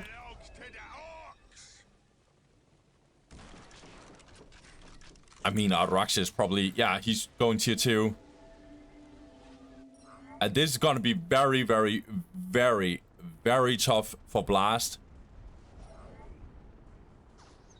He needs AV. And he's not going to get it just yet. Look at all this army from Ataraxia. Oh my god, these Storm Boys get absolutely destroyed here. But Blast doesn't care. He's going to go in. He's going to tie up these Dark Reapers. Hopefully, one Storm Boy somehow survives. And these Dark Reapers are kind of in an awkward position here. But this is... Yeah, this is interesting. Storm Boys are still alive somehow. Big shooters are coming in for these shooter boys. This is a huge engagement in here by Blast. He might kill some Dark Reapers. Yeah, but these Storm Boys are getting absolutely obliterated. The whole squad actually goes down. Now these Slugger Boys are alone on the front line. That's not gonna last forever for sure. Yeah, these Slugger Boys are gonna 100% die. Oh, brutal. So brutal.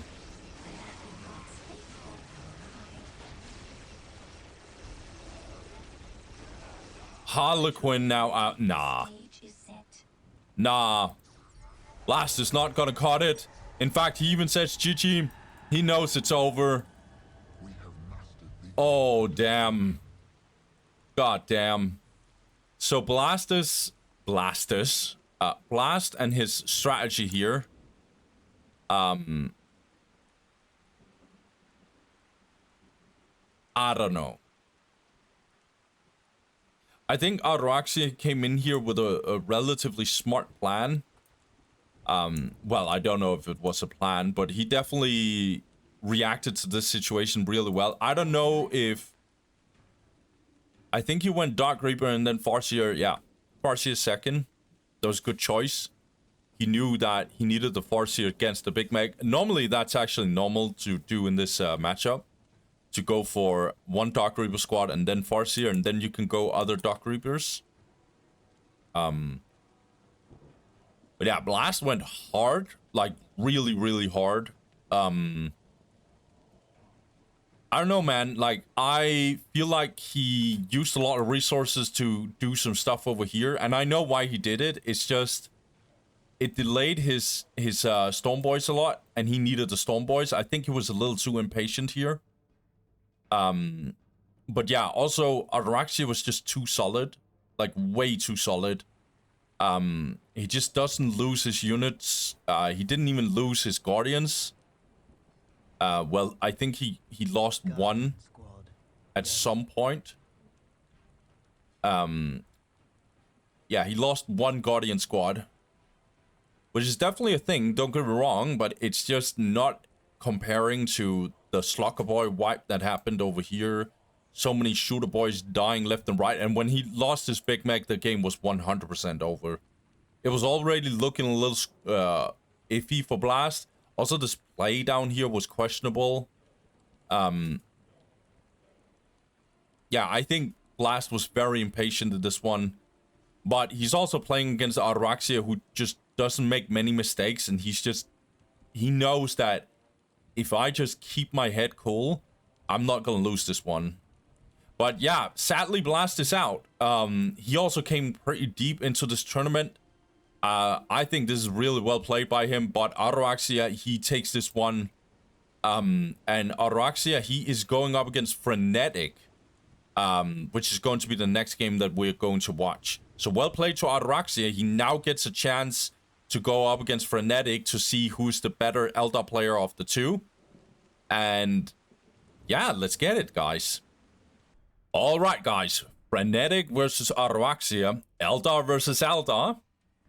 Deadly fun archaeology. I have a feeling this one is going to be an absolute bloodbath. It's a very, very, very aggressive map. It really, really forces people to go aggressive. Because of this 1 point in here in the middle. There's 9 points. Forcing people to fight over it. So this is going to be interesting potentially. We are getting, I assume, Rangers. Yeah, so, and we're probably getting it from both sides. So here, Frenetic, he goes for Bonesinger, 3 Guardians, and Fleet of Foot. He also goes for the Rangers in the Aspect Portal and Plasma Generator. Same opening, I assume. Yeah. In fact, completely same opening. How can we help? So, as you can see here, they're already fighting over this metal point here. Nicely done. Frenetic a little bit out-microing a tiny bit here. Have us do. Shooting a little bit better focus. Well, some of it is not in his control, but, you know. Warlocks, Turn from exile. and we all know why. Because this infiltration will get in here.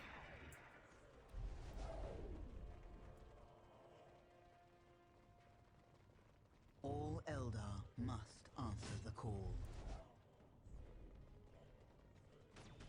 Yeah, they're completely mirroring each other. Frenetic getting an extra ranger here. We return to defend the craft world. Also getting infiltration a tiny bit earlier, but it's just the small things here. Okay. Retreat to the webway. Frenetic has 2 very, very low models here. Ataraxia can definitely hit back here. In fact, his squad is actually a little bit stronger here. Okay, nicely done here. Now, Ataraxia is a bit caught off guard here. Nicely done here by Ataraxia, I'm not gonna lie. Nicely done by Frenetic. Ataraxia is a bit in trouble. Hey. Yeah, good early game here by Frenetic. He's winning the small exchanges here. Into the fray. Enemy fire. Almost the same economy, just a little bit delayed here for Frenetic, but it's like the small things here. Have us do. Let's concentrate. I have to switch a lot to see the stealths here. Looks like Frenetic wants a little bit of a fight here. We are under enemy fire. What would you have us do? Okay, gonna focus this Bonesinger. I'm not sure if that's a good idea. Frenetic taking loads of damage here. Actually taking a lot of damage. The enemy Now hunting this Bonesinger. Our path is almost at its end. Oh, a bit of a mistake here. Assuming combat formation again. Frenetic could have stayed in this heavy cover, getting an advantage. Seek the adventure that only war can bring. However, it's good that he ties up these Rangers, but this one could have been in here. This is like small micro stuff. And also, Frenetic is in the game. I'm not. Our warrior heart shines once Maybe he sees stuff that I don't. Nicely done. It's very much a back and forth. I know it's not too exciting to see, like, Rangers. But I F with this. We are taking damage. Now these Guardians are very, very overextended here. We seek the adventure. Frenetic now using his Rangers to hunt down some Guardians. But his own Guardians is taking some damage. He's investing heavily into these Guardians. Yeah, they both have the same economy here. Frenetic has a very, very strong army himself. Sadly, their color scheme is very, very much the same, actually. I think it's pretty much exactly the same here. That's a little annoying. Guys, why do you do this to me? There's a little bit of a difference here, but it's the same color composition here. These Ataraxia's Guardians are getting absolutely wiped here. Frenetic has a really good situation right now. We are taking damage. Dark Reaper's coming out. Farseer just got out for Ataraxia. Can't say the same for Frenetic because he invested so much in these Guardians. With us. Our minds Oh, that might actually switch this back in Ataraxia's favor. Now these Guardians are kind of in trouble here. Our mission is successful. Better economy for Frenetic, however. He needs Farseer badly. I'm not gonna hold you. Incoming enemy fire. Oh my god, the Warlock gets killed here. That's why Farseer is so good in this matchup as a second unit.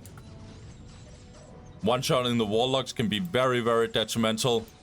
And now Ataraxia, a little bit overextended here with his Farseer.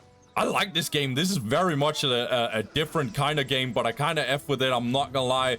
Frenetic just going one squad into the rest of Ataraxia's army.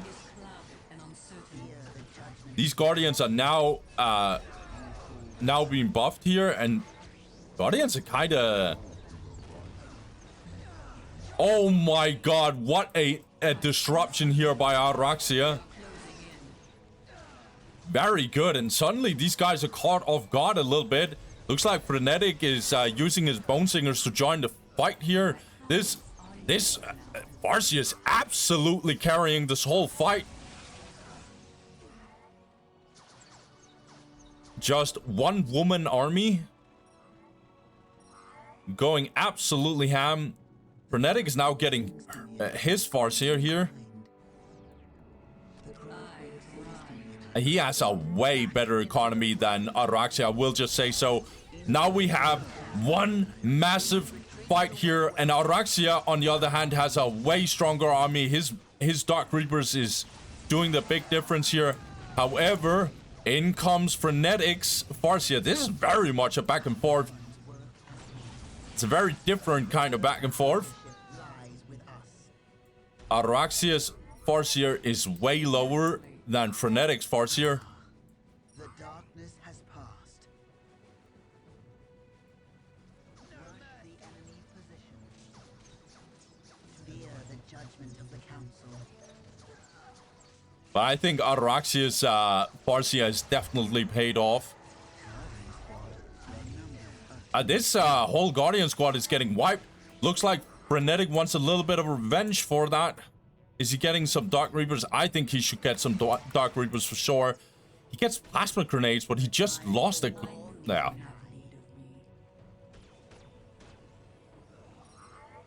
Is his army stronger? I don't think... I don't know, man.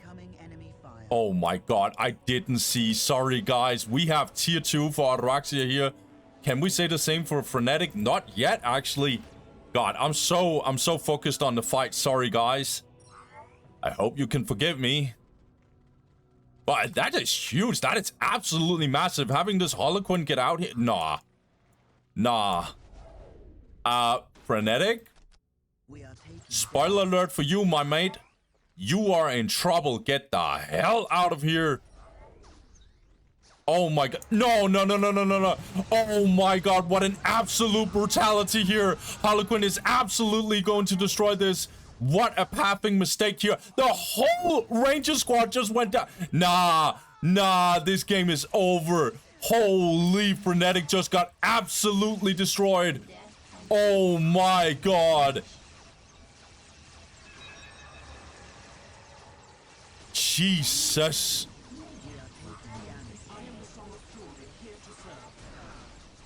I don't know what to say, guys. That is 100% game breaking here. Kind of unlucky here by Frenetic, but he is the guy who's controlling his units. A pathing mistake.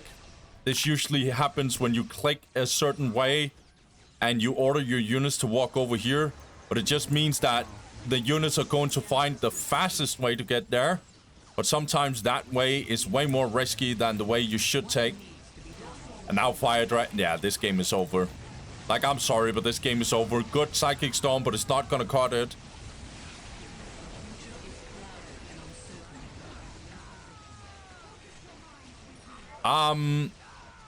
Yeah, well played to Ataraxia. He definitely takes this one. Frenetic says GG, deleted his buildings. Yeah, I don't need to talk too much. I'm sorry about missing this tier 2. I'm actually feeling a little embarrassed. I'm not gonna lie. I was so focused in the fights. And then completely forgot that, oh, there's also other stuff. I was so focused on the micro stuff. But yeah, these guys also have to focus on macro. Yeah, I think this literally came down to Harlequin. Wrong pathing here by Frenetic. That was definitely the game breaker. Suddenly the game was over. This is what I mean, like these Eldar mirrors, they're always kind of low-key exciting because they are very, very tight. Like, they're very intense.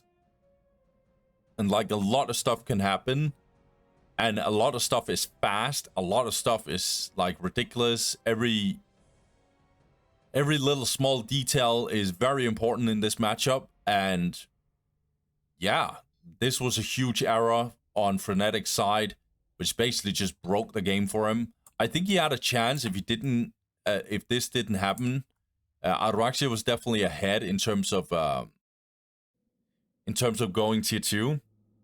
He actually, like, Frenetic had a way better economy. It was only in the very later stages that Ataraxia kind of caught up to him, but he never matched Frenetic's economy. Frenetic was over 100 requisition for such a long time. But instead, Ataraxia just focused his resources into army and stuff. So, yeah. This means that Ataraxia, guys, is guaranteed top 4. And who his opponent is going to be decided in the next 2 series. That is going to be Deco versus Tornado. And whoever wins that will go up against the Sorg. So let's get into it, guys. Let's go. All right, guys. Now we got this one. We got Blood River Remastered. We got Eldar versus Tau. I'm not gonna lie, guys. I have no idea why we're playing this map. No idea. There's so many Tau maps, and we end up getting Blood River. Now, I was about to say, maybe we get some crude rush here, but suddenly I see a plasma generator. So I don't think so. Yeah,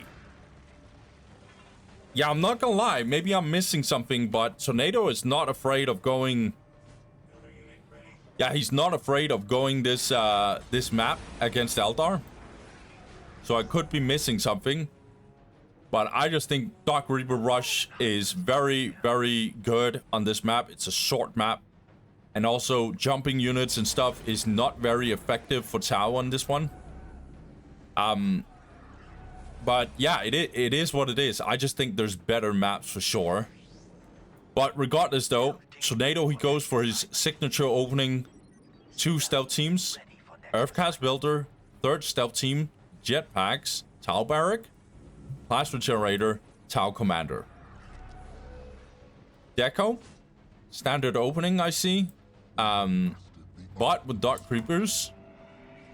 So he went for a Bone Singer, 2 Guardians, Blade of Foot, Aspect Portal, and going for Dark Reapers, Plasma Generator, and suddenly he gets a Farseer. This is a very early Farseer. He's delaying this Listening Shrine for sure here.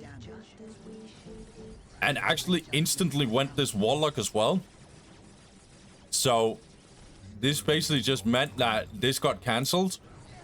But good on Tornado to be prepared. And this Warlock got absolutely slaughtered here by this Tower Commander. Also good Snare Trap here. He knows this Warlock is done, so this Snare Trap won't get detected. Nicely done here by Tornado. Let's see if Deco actually will get his revenge, because the reason why he's here in the first place is because of this guy Tornado here. Speaking of Tornado, he's getting his second Plasma Generator, going for this listing post to finish up his economy here. Upgraded this very, very early. He usually does that, Tornado. He likes to upgrade his listing post early. I know a lot of Tau players does that, but Tornado does it a little bit more than the usual Tau suspect. A stealth team hopefully getting out of here. I think a Mind Wall could be placed here, but Deco is focusing on this Tau Commander instead.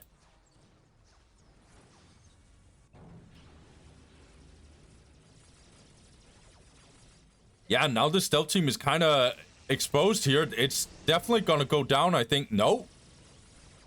Pretty much nothing hit this stealth team. That's impressive. And good reaction also by Tornado. However, Deco is getting his relic, and this was really good to interrupt this relic capture here. Let's see here. More Dark Reapers. Yeah, so again, not the best economy here for Deco. He's not upgrading any listening shrines himself, which is definitely a problem for his economy here. But on the other hand, he's investing in a crap ton of Dark Reapers here. Tornado, on the other hand, really good economy, but not the best army. In fact, he has kind of questionable army. It is getting significantly better with time, though. But I'm not sure if he can handle this onslaught of Eldar Dark Reapers here. More Dark Reapers. Yeah, this is disgusting. Yeah, good Warlock kill here. That might save the stealth team, but not in time, I guess. No, the whole... Oh my god, this is brutal. This is absolutely brutal. Dark Reapers are a little exposed in this negative cover. Fire Warriors is now getting focused. Oh my god, the Bone Singer actually came in here to disrupt these Fire Warriors. Good on Deco. He's going absolutely all in here. He has the Brave Tomb. And now Tornado needs to be very disciplined here. He has to run 24/7 with these Fire Warriors. He cannot afford Deco to just murder all his units. Yeah, this Bone Singer is buying a lot of time here. It needs to go down for Tornado to actually do something. So many Fire Warriors getting killed here. I'm not sure if Tornado can survive this. Look at all these Dark Reapers. Oh my god. Now this... yeah, these Fire Warriors are not going to do anything. Instead, we get a complete wipe here. Deco is relentless here. This Guardian squad is very, very, very, very valuable right now. The Bone Singer is also in here. Oh, this is disgusting to watch. This is absolutely disgusting. Look at this all in here by Deco. Even the Tau Commander is suffering really, really badly. Fire Warriors are in a rock and a hard place. He is getting absolutely destroyed here, Tornado. Tornado doesn't even bother to control his Fire Warriors. He's now going for a bunch of recruits here. Oh, goddamn. Deco is just not doing anything macro-wise. He's just going all in here. It's now or never. These recruits will help, but they cannot stand up against this massive amount of army here by Eldar. And instead, we're just getting a full-on wipe. Tornado tries to survive and hold on to dear life. He has upgraded several listening posts, but he cannot survive this onslaught here from Deco. Oh, this is sad. This is really, really bad here for Tornado. This Tau Commander is getting destroyed here. Looks like Deco is going to get his revenge. He needed to warm up. And now Deco is definitely warming up. He looks scary as hell here. listening post will 100% go down. These crews cannot save anything. In fact, who's going to save them? They can't even save themselves because now they're down in negative cover and they are getting absolutely obliterated. There's 4 Bone Singers in here. Oh my god, what the hell am I watching? Tau Commander, I don't even know if he survives this. Oh, it's so close. He has less than 100 HP here. Crews trying to do something, but instead they're just doing nothing. This listing post was upgraded, but it's getting Brave Tomb, so it's not going to do anything.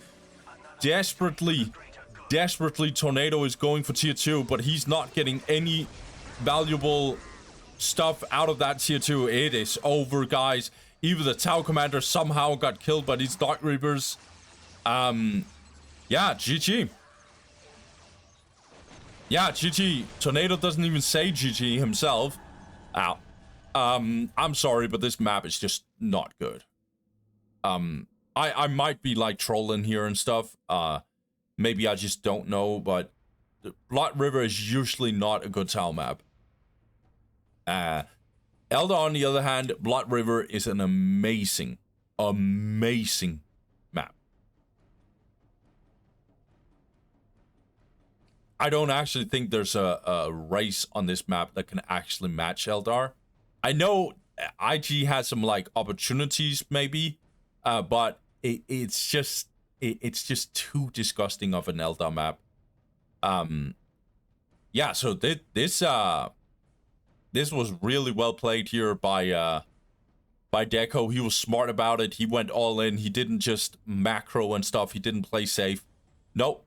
He was confident that Tau was going to absolutely get murdered here. I think this was a mistake. I don't know. There's so many good Tau maps. And I just don't understand why we're playing this. I know they played this themselves in the first round, but that is not going to be enough at all because you should still... I don't know. I know some Tau players play this map, and I could be wrong. I just think this map is absolutely atrocious for Tau, and especially knowing that there is a lot of good Tau maps, like Quest Triumph. Now that I think about it, I don't think we have... no, we don't have Outer Reaches on this one. Deadly Fun Archaeology would have been better. I can go on and on. Fallen City is even better in this case. Battle Marshes. That's almost... yeah, that's like 40%-ish of the whole map pool. Yeah, so I just don't get it. I 100% think that we should get another map. Meaning on Mines would have been a bit... yeah. I know Deco can ban out most of them, but we should never have Blood River. I just don't think it's a good idea. So whatever, guys. It is what it is. Tornado, I'm sad that he's out because I felt like he could have gone very, very far in this tournament. But instead, Deco, I'm sorry, but he's low-key peaking right now. Let's see how he's gonna fare up against Sork. I think Sork should be a little worried because this Eldar player looks really, really dangerous, and Eldar versus Space Marines is not a good matchup. The next game, guys, you know what it is. It's going to be the last one for this video. So yeah, let's just get to it. All right, guys, so here we are. Who is going up against Ataraxia? Is it going to be Sork, who has been an absolutely ridiculous Space Marine player? Or is it going to be Deco, who looks scary? Very scary as an Eldar player. Guys, we will see. Right now we have Deco playing on the top side. And he goes for his signature Eldar. Playing with a... okay, a Guardian opening here. So yeah, he goes Guardian, then a Bone Singer, and then 2 Guardians and Fleet of Foot. And Aspect Portal looks like he wants to be very offensive with these Guardians. Wants to get into Sork's base immediately. I actually think I know why he's doing this. Let's see here. Yeah, so Sork, he went for a servitor and then 2 scouts right after. And then he builds his chapel barrack and his armory. This means that he is going early assault marines. Which usually is going into Deco's base and attacking on many fronts. But if these guardians are in Sork's base, he has to kind of deal with these guys. Especially with 2 scouts only. Let's see here. Deco doesn't see like there's no one going for this one, so he can't do anything there. So Sork is capturing his inner points. Deco is gonna see if he can find this one, and he will find it. I don't think he'll reach it though. Oh, it's gonna be close. Oh, we're actually getting a decap just in the nick of time. Nicely done here by Deco. And now Sork is forced to actually be defensive with his assault marines. That is very annoying for him. He's gonna see if he can get a listening post here. Actually, he's gonna get an extra assault marine. That is because he couldn't build a listening post here. So he's like, nah, that's right. I'm going instantly another assault marine squad then. Yeah, decent opening here by Deco. But I think this is also the best response here by Sork. By the way, I'm pretty sure... Yeah, we're having Ranger here. So this was a Ranger opening here by Deco. Which is very, very normal in this matchup. So these assault marines are out. And they are going to jump in here. Yeah, good on Deco. Just immediately react. He cannot afford to just get beaten up. These assault marines are very deadly if you let them hit you. So Sork is trying to get... No! Yeah, he's interrupting it because these rangers are coming up to him. Yeah, he needs to get out. Looks like Sork is chasing these guys here. He could be over here, but he doesn't have the same vision that I have. So I understand why he's chasing these guardians. He don't know if it's this one or it's this one that's not being captured right now. So he's just playing it safe and denying this for a longer period of time. These guardians need to get out. Look at all this damage that's going down on them. That's nice. This is still getting denied here, however, by Deco. So both players denying the relics here.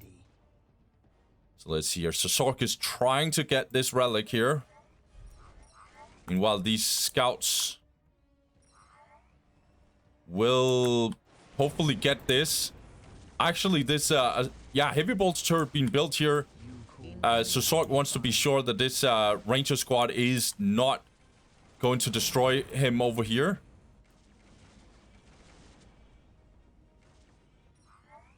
Yeah, this got denied for a while here. To be honest, like, this is really well played by Sork. He's under a lot of pressure, to be honest. Okay, he's even capping with these assault marines. I like it. But Deco has found his scouts over here. Let's see here how Sork handles it. Oh, he's reinforcing a little bit late with this scout. I actually think it's gonna get wiped. Yeah, it's definitely gonna get wiped. Nicely done here, but Sork actually doubles down. He wants this relic. Oh, I think this is interesting. He could definitely kill these guardians if they try and decap, or these guardians, depending on who he's choosing. Good grenades, however. Yeah, because now Sork can absolutely obliterate these guys. Another plasma grenade here. Oh, the rangers are here. That's not good. But look at these guardians getting absolutely obliterated here. Yeah, these assault marines are getting morale dropped, actually. Oh, that was very good that these rangers showed up. Otherwise, Sork would have absolutely obliterated these guys. Well played by Sork. And good counter from Deco. Looks like Deco is gonna go in offensively over here. There's a lot of stuff happening on this map, by the way. Deco is gonna try and attack this side here. I don't think he's gonna decap. That's too risky. Yeah, good defense here by Sork. Oh my god, these scouts almost got completely destroyed here. Also, these Sork is everywhere with these assault marines here. Going range here. Actually, yeah, he's killing this Bonesing, and nicely done. Sork is playing really well, I'm not gonna lie. And it's not like Deco doesn't show up here. Very, very action-packed so far. 74 to plus 10 here for Deco. He has upgraded this listening shrine here. Let's see here. Sork now has 2 plasma generators, and he's going tier 2, actually. Ooh. I like this. Also, what the hell happened here? Oh, looks like this Guardian just ran down here and just suicided himself, leaving his 3 other Guardians brethrens here. Plus 80 plus 20. A little underwhelming economy here from Sork, but it's improving rapidly, I can see.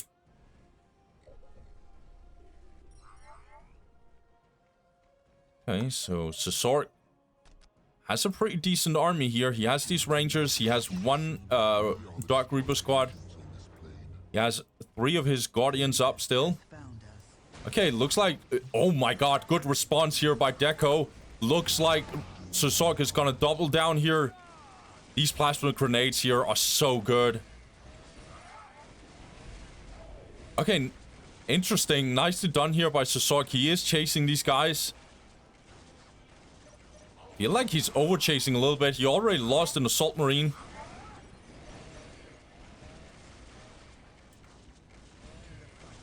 Oh, he can actually jump over here now. Yeah, oh my god, nicely done by Sork. He chases these guys out to actually get over here and smash this one. Sork is playing really flawless. I'm not gonna lie, his early game is so good. Oh my god, Wraith Tomb again. We love Wraith Tomb, don't we, guys? Yeah, we're getting power weapons here, so that these assault marines can get their sergeants and absolutely destroy everything. Good response here. Good turnaround here by Sork. Deco tries to deal with him. And good on Deco to disengage immediately. Getting over here with these Rangers. They're not going to do anything against this listening post here. Yeah, Sork even going range to see if he can kill some of these guys. Very, very close, in fact. Oh, and now we have the machine called. Let's see. Deco must be close to tier 2 himself. In fact, he just got tier 2. And he is just also improving his... These 2 guys are really, really, really locked in. I'm not gonna lie. Both players are really... Yeah, 2nd level Bionics. We also getting another Wraith Tomb, but it is too late now for Sork. Or too late for Deco, actually. Sergeants are coming in very, very soon for these Assault Marines. And they're gonna deal stupid damage. Oh my god, these Dark Reapers. Getting a little caught off guard here. Good decap here by Sork, actually. This will slowly but surely go down at some point for Sork. Fire Dragon's coming in, so Deco knows that vehicles is coming in very, very soon. And they are indeed. Land Speeders are coming in here. Plasma Pistols. Yeah, there's no reason to get Plasma Pistols before now, where you're getting your Sergeants. Because Sork didn't go for Force Commander, he just straight went for tier 2. Optics coming in for Eldar. Both players are playing super like they're very, very... If you also pay attention, they don't float a lot. And when they float, it's for very good reasons, like going tier 2 and stuff. They're very, very... They're very tuned in here. Nicely done, Deco. Loses some Dark Reapers. We stand ready. Tagging hits. Landspeeder doing its thing here. Actually defending the relic here. Okay, nicely done again. Deco just got his global, so he has pretty good economy regardless of him playing with the only 4 strategic points. Yeah, so Sork keeps actually defending his relics or actually contesting this one. This almost goes down because of the power swords. That's good. Yeah, nice. So Sork doesn't overstay here. Yeah, these Guardians are gonna get obliterated, I think. Go range stance. So Sork, go range stance, mate.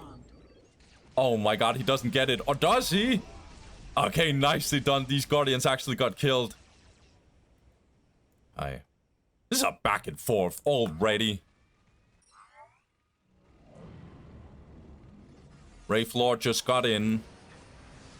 Landspeeder Tempest. I really like that. So Sork knows that there's a lot of vehicles coming in, so now he's going for AV. And also good against buildings, obviously. Let's see here. So Sork has real good economy, actually. 104 to plus 60. No globals as far as I can see. good on Deco to actually get this. It's gonna decap very, very soon. But I think Sork is actually gonna counterattack here. He's going nuts. He knows that these fire dragons are over here. Nothing can touch him. In fact, he is destroying Deco here. He's gonna absolutely chase him to the hills here. These, yeah, these assault marines are gonna join the exchange here. This blast regenerator is 100%. So many Dark Reapers actually dying here. This is relentless from Sork. And now in comes the fire dragons, but they are immediately gonna get tied up. And now this falcon is trouble. Yeah, it's getting out. And now these fire dragons. What is going on? This is such a relentless push here by Sork. He might actually break Deco off of this. This is absolutely relentless here. These Brave Lords are getting absolutely smashed here. These fire dragons needs to hide in the wetway gate, and so will the Dark Reapers. Oh my god, this is absolutely relentless from Sork.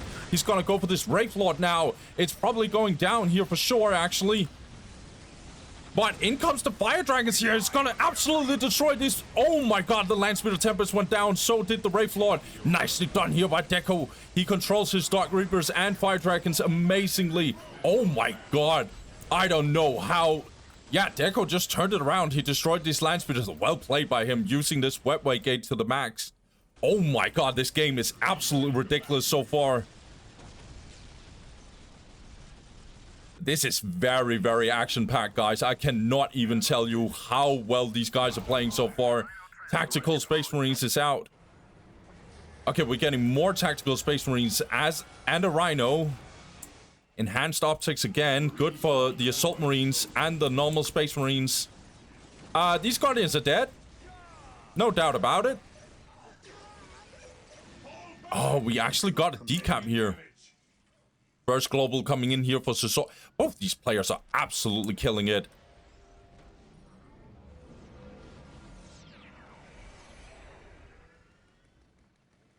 A little questionable economy here for Deco, but that's because he got this decap.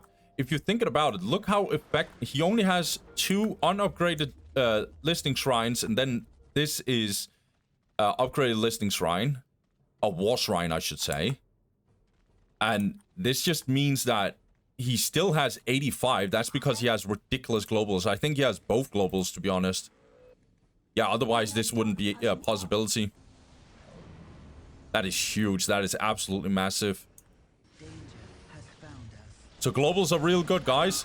Now we have another fight here. This land speeder is very low, but these scouts are gonna try and actually tie him up. But Deco, he dodges. He destroys this land speeder. Oh my god, this is stuck as well. Oh my god, that is absolutely detrimental. Again, well played here by Deco. But we're gonna get a counterattack over here. This listing shrine is under attack. What spiders are in here now? Oh my god, this is such a ridiculous game so far.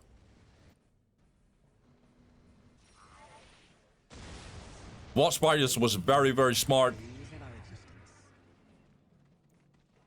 Deco got fire dragons when vehicles was coming in here for Sork. And then as soon as he sees a lot of tactical space marines and stuff, he's just getting a lot of Wart spiders. Well, Wart spiders are always good, but this is a really good response here.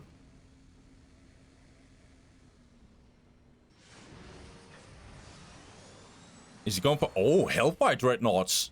Not a bad idea. So Sork is gonna have another go here. This is still... Yeah, both relics are either secured or completely clean. Deco is not getting any of it. These assault marines might overextend a tiny bit. Needs to be careful with them. Skullprobe is also in here. Ah, good decap here by Sork. However, some assault marines are definitely taking some damage. Oh my god, what a disgusting army here by Deco. Not gonna lie, these assault marines are taking a little too much damage for my taste. More Wart spiders coming in here. Hellfire Dreadnought coming in. Both players has a very strong army. Sork did definitely pay a price here, though.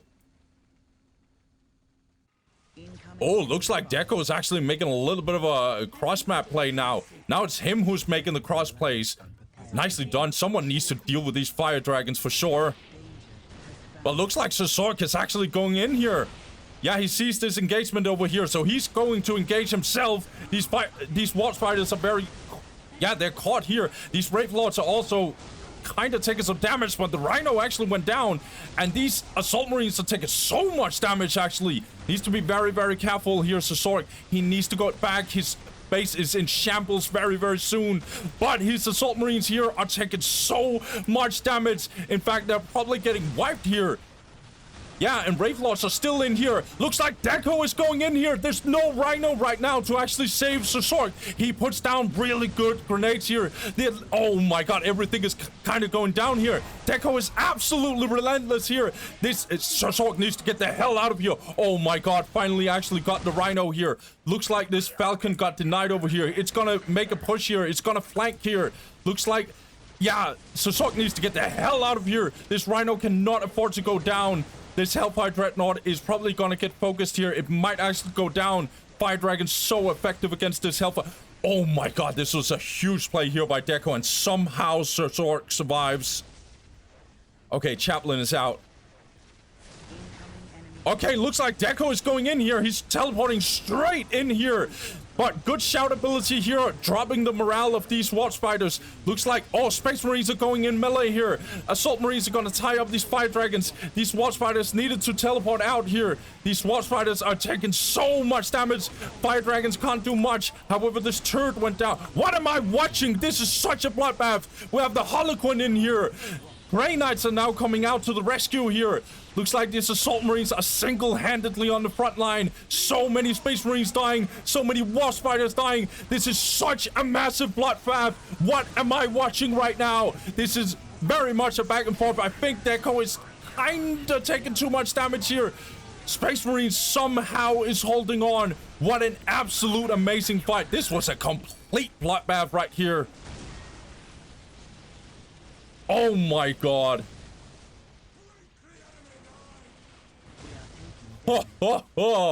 Are you not entertained, guys? This is an insane game so far. If I had persistent bodies on high, guys, this right here would be an absolute graveyard. This whole section on the map here. These scouts didn't have a good time either. They're also going to the graveyard here. God damn.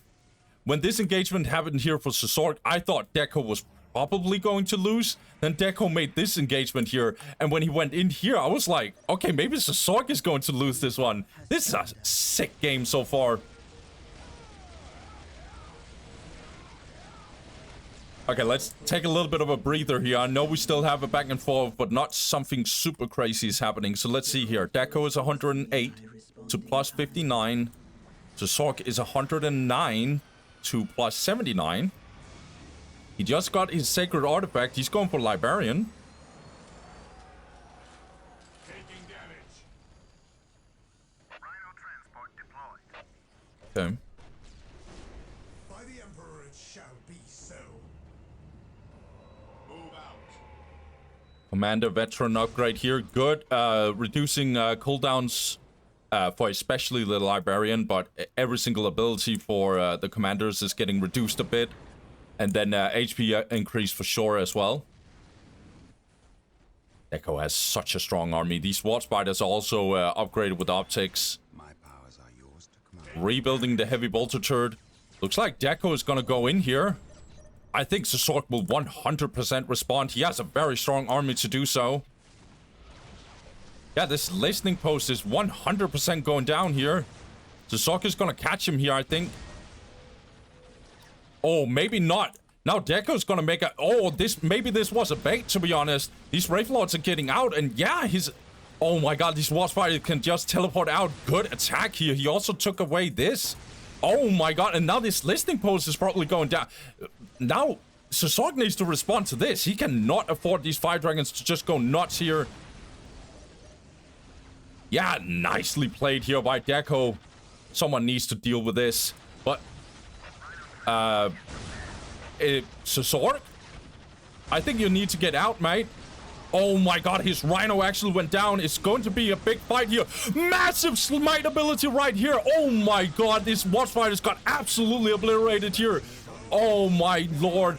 Now we have a huge fight in here, and the Wraithlords is actually low-key going down. What an absolute insane play over here. And what's going on here? Now the Assault Marines, they're answering these Fire Dragons. They cannot do something right now. What an absolute insane... I thought Sork might actually lose that fight. But nope. His army is too strong. Jesus Christ, that smite ability was absolutely huge here. However, the Emperor is coming in, but look at this. Deco is now going to flank here. He's going to go for this land speeder potentially. Maybe the Hellfire Dreadnought. He's going to destroy the land speeder for sure. He's going to focus this Hellfire Dreadnought. But looks like Sazork is also low-key focusing these Fire Dragons. They're taking so much damage, but Sazork is caught between a rock and a hard place here, to be honest. These Fire Dragons is actually getting low-key obliterated here. This Hellfire Dreadnought survived. Good control here by Sazork. This is such a bloodbath. This Rhino is getting out for no apparent reason. It's with literally no HP. This Land Speeder almost got destroyed. This Falcon is not having a good time either. This is such an insane game. These fights are so insane. Area secured.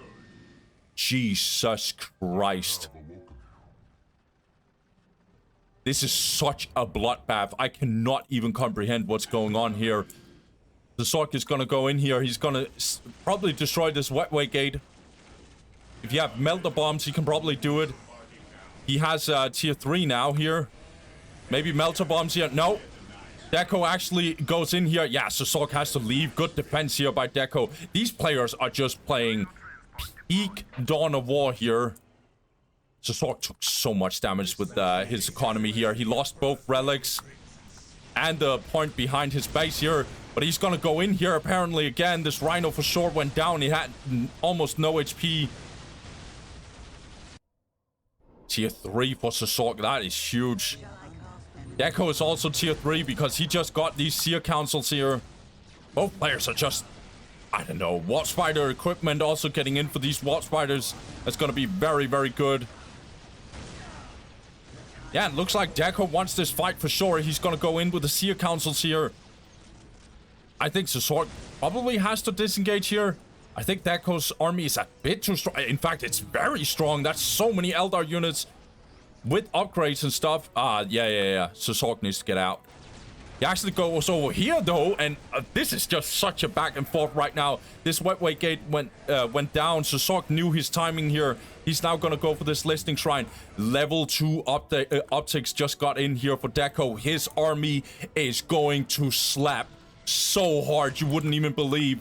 Sazork needs to do something about it. It's going to be rough, guys. Predator is getting... Oh, Word of the Emperor might actually be important here. Seer Councils needs to get in here. Yeah, they're gonna engage here, I think. Smite ability doesn't hit because of the disruption here. Yeah, and Deco is going in here. This Rhino got one shot, but the disruption was actually really, really bad. It's gonna be an absolute bloodbath here for Sazork. It's gonna be so bad, potentially. Good dodge here by Deco. He's going all in here. This looks really bad, but Word of the Emperor is coming in here. Somehow, Sazork actually gets to pull off this ability, and his Space Marines just refuses to die. Good morale dropping here. These Dark Reapers are getting disrupted 24/7, and Sazork is absolutely surviving here. I don't know how this Word of the Emperor is coming in clutch here. And now the Wart Spiders are kind of in trouble here. They are getting morale dropped. They're getting bounced around. Maybe Sazork can survive this. Word of the Emperor just came in here clutch. Yeah, Predator also got in here. But look at this. The Wraith Tomb actually is blocking these this machine called, and now Assault Marines came in clutch. They were just over here, and now they're coming in as reinforcement. Grey Knights is in the front line here, trying to put these Wart Spiders to the graveyard here. These Wraith Lords are trying to actually destroy this Wraith machine called, and somehow this Apothecary is in here. We have Apothecary. Okay. These Wraith Lords are very tanky right now. They're full HP almost. Looks like these Assault Marines are getting in here also to help the Grey Knights actually focus these Wart Spiders. Oh my god, this is such a brutal back and forth right now. These Space Marines tries to get out. This Wraith Lord is trying to tie them up. Yeah, these Assault Marines are taking so much damage. Looks like Deco is going in here. He's absolutely murdering these Space Marines. He might actually get a whole wipe.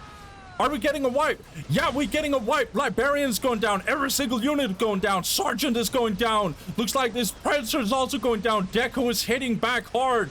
Looks like, yeah, this is such an obliteration here. But we have reinforcements coming in here for Sazork. What is it coming in here? We get Assault Terminator. This game is ridiculous, dude. Now, Wall Spiders needs to get the hell out of here. It's too much. Looks like Wraith Lords is also going down here. Are you not into Tenka? This game is ridiculous. Holy. Guys, please stop fighting. I cannot cast this. My voice is slowly breaking.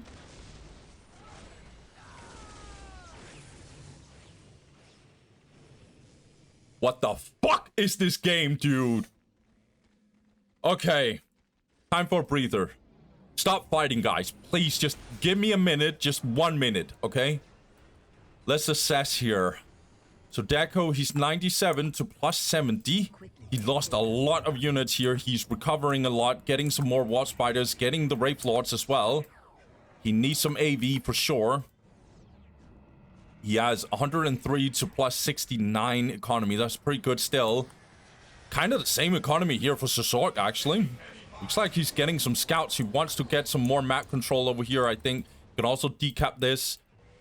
Getting predators, real good choice. Oh, we're also getting the snipers. These guys are also infiltrated. And we're getting terminators. Okay, here's the orbital relay. We have a stupid float here from Sork, but he's already gotten both of the critical globals here for requisition.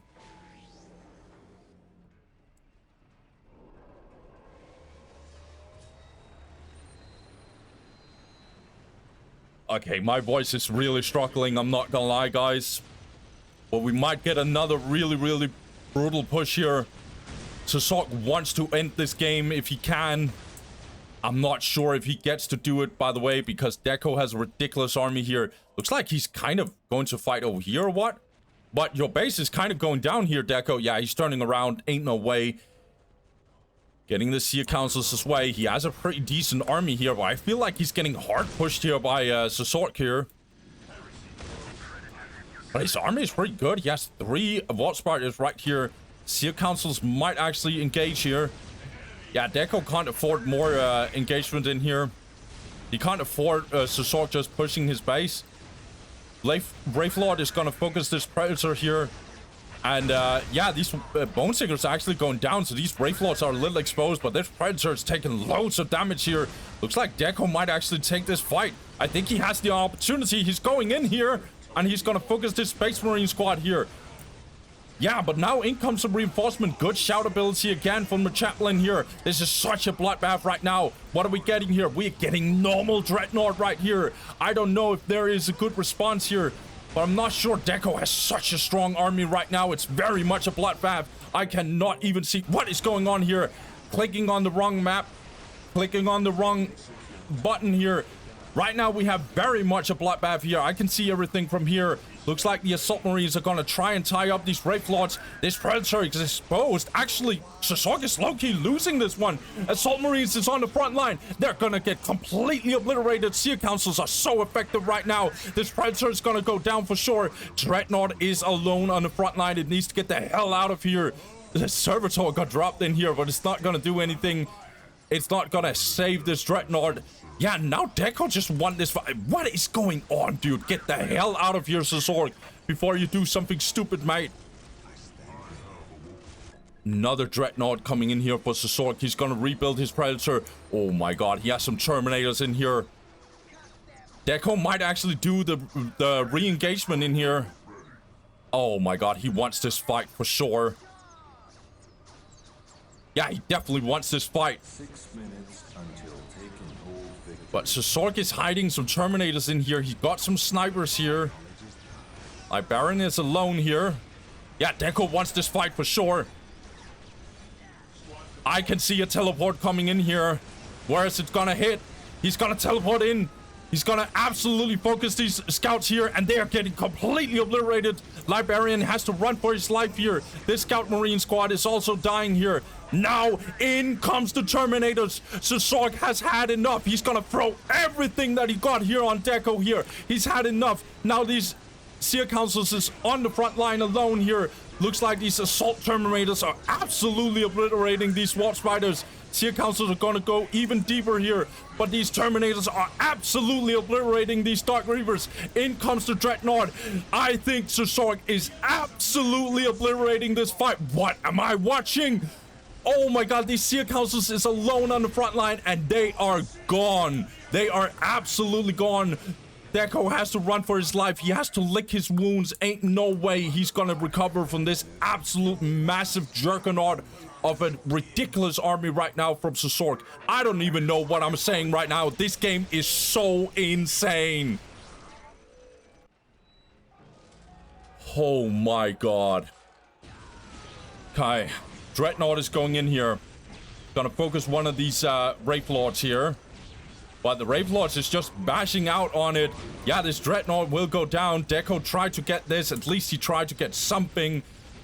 But yeah, his Wraith Lords are kind of low here, and Sork is going to catch him here. 1, 2 Wraith Lords actually goes down here. Nicely done here by Sork. He is absolutely killing this. So this is where the Emperor's will brings us. I cannot tell you guys how hard it is to do what Sork is doing. He's playing against Eldar, and he is putting out a performance like this. This is goated material performance here. Yeah, tier 4 also coming in here for Sork. I think Deco is in trouble, guys. He has lost too much. He's getting the Brightlands platform to actually deal with these Dreadnoughts and Predators. Looks like Sork, he wants to end this game. He's going for the head here. This Wetway Gate one will 100% go down. Everything is being dropped in here. Yeah, he's gonna go for it. Sork has had enough. He's gonna try and end this freaking game. He's dropping everything that he got. Everything is falling apart here for Deco. He has nothing. He cannot respond. His base is collapsing. Everything is dropping. He deletes his buildings, and the game is over. What the fuck just happened?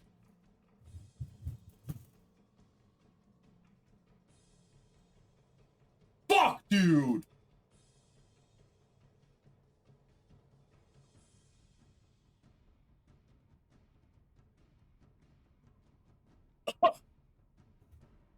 Damn, my voice almost broke there in the end. Holy. This game was absolutely insane. Oh my god, my neighbor is gonna absolutely kill me. Oh, I need to talk with her after this one. What was this game? This game was so insane. Guys, I'm thinking about this right now. We have a Space Marine player in top 4.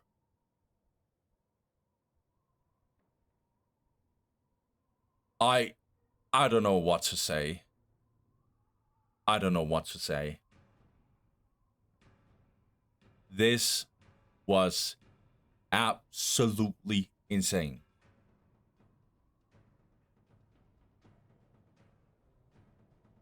Guys, I have no words for this. This is probably the best game I've ever casted. This, at least it's up there with like Ataraxia, Bloody Monster in the World Championship. It's up there with like...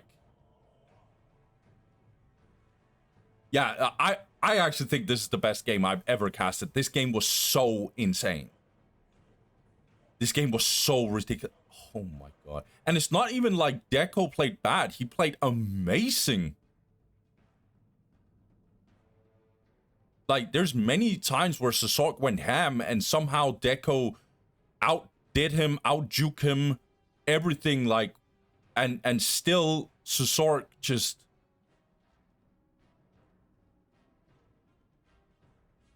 Yeah, I have no words. I'm actually kind of shocked. Like, this was so next level. Both players played phenomenally, and we got this absolute ridiculous masterpiece.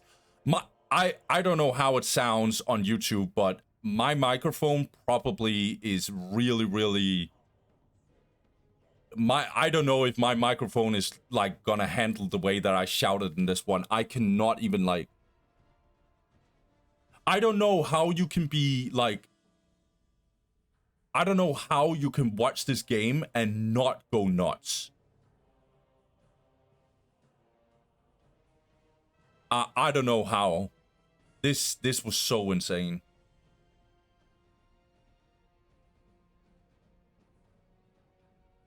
Yeah, I'm not even gonna analyze, guys. This was a fucking masterpiece. But whatever, guys. This was so insane. I cannot even. Guys. You have to understand. This is Space Marines versus Eldar. It is one of the most brutal matchups for Space Marines, and Sir Sork played flawlessly. Like, really.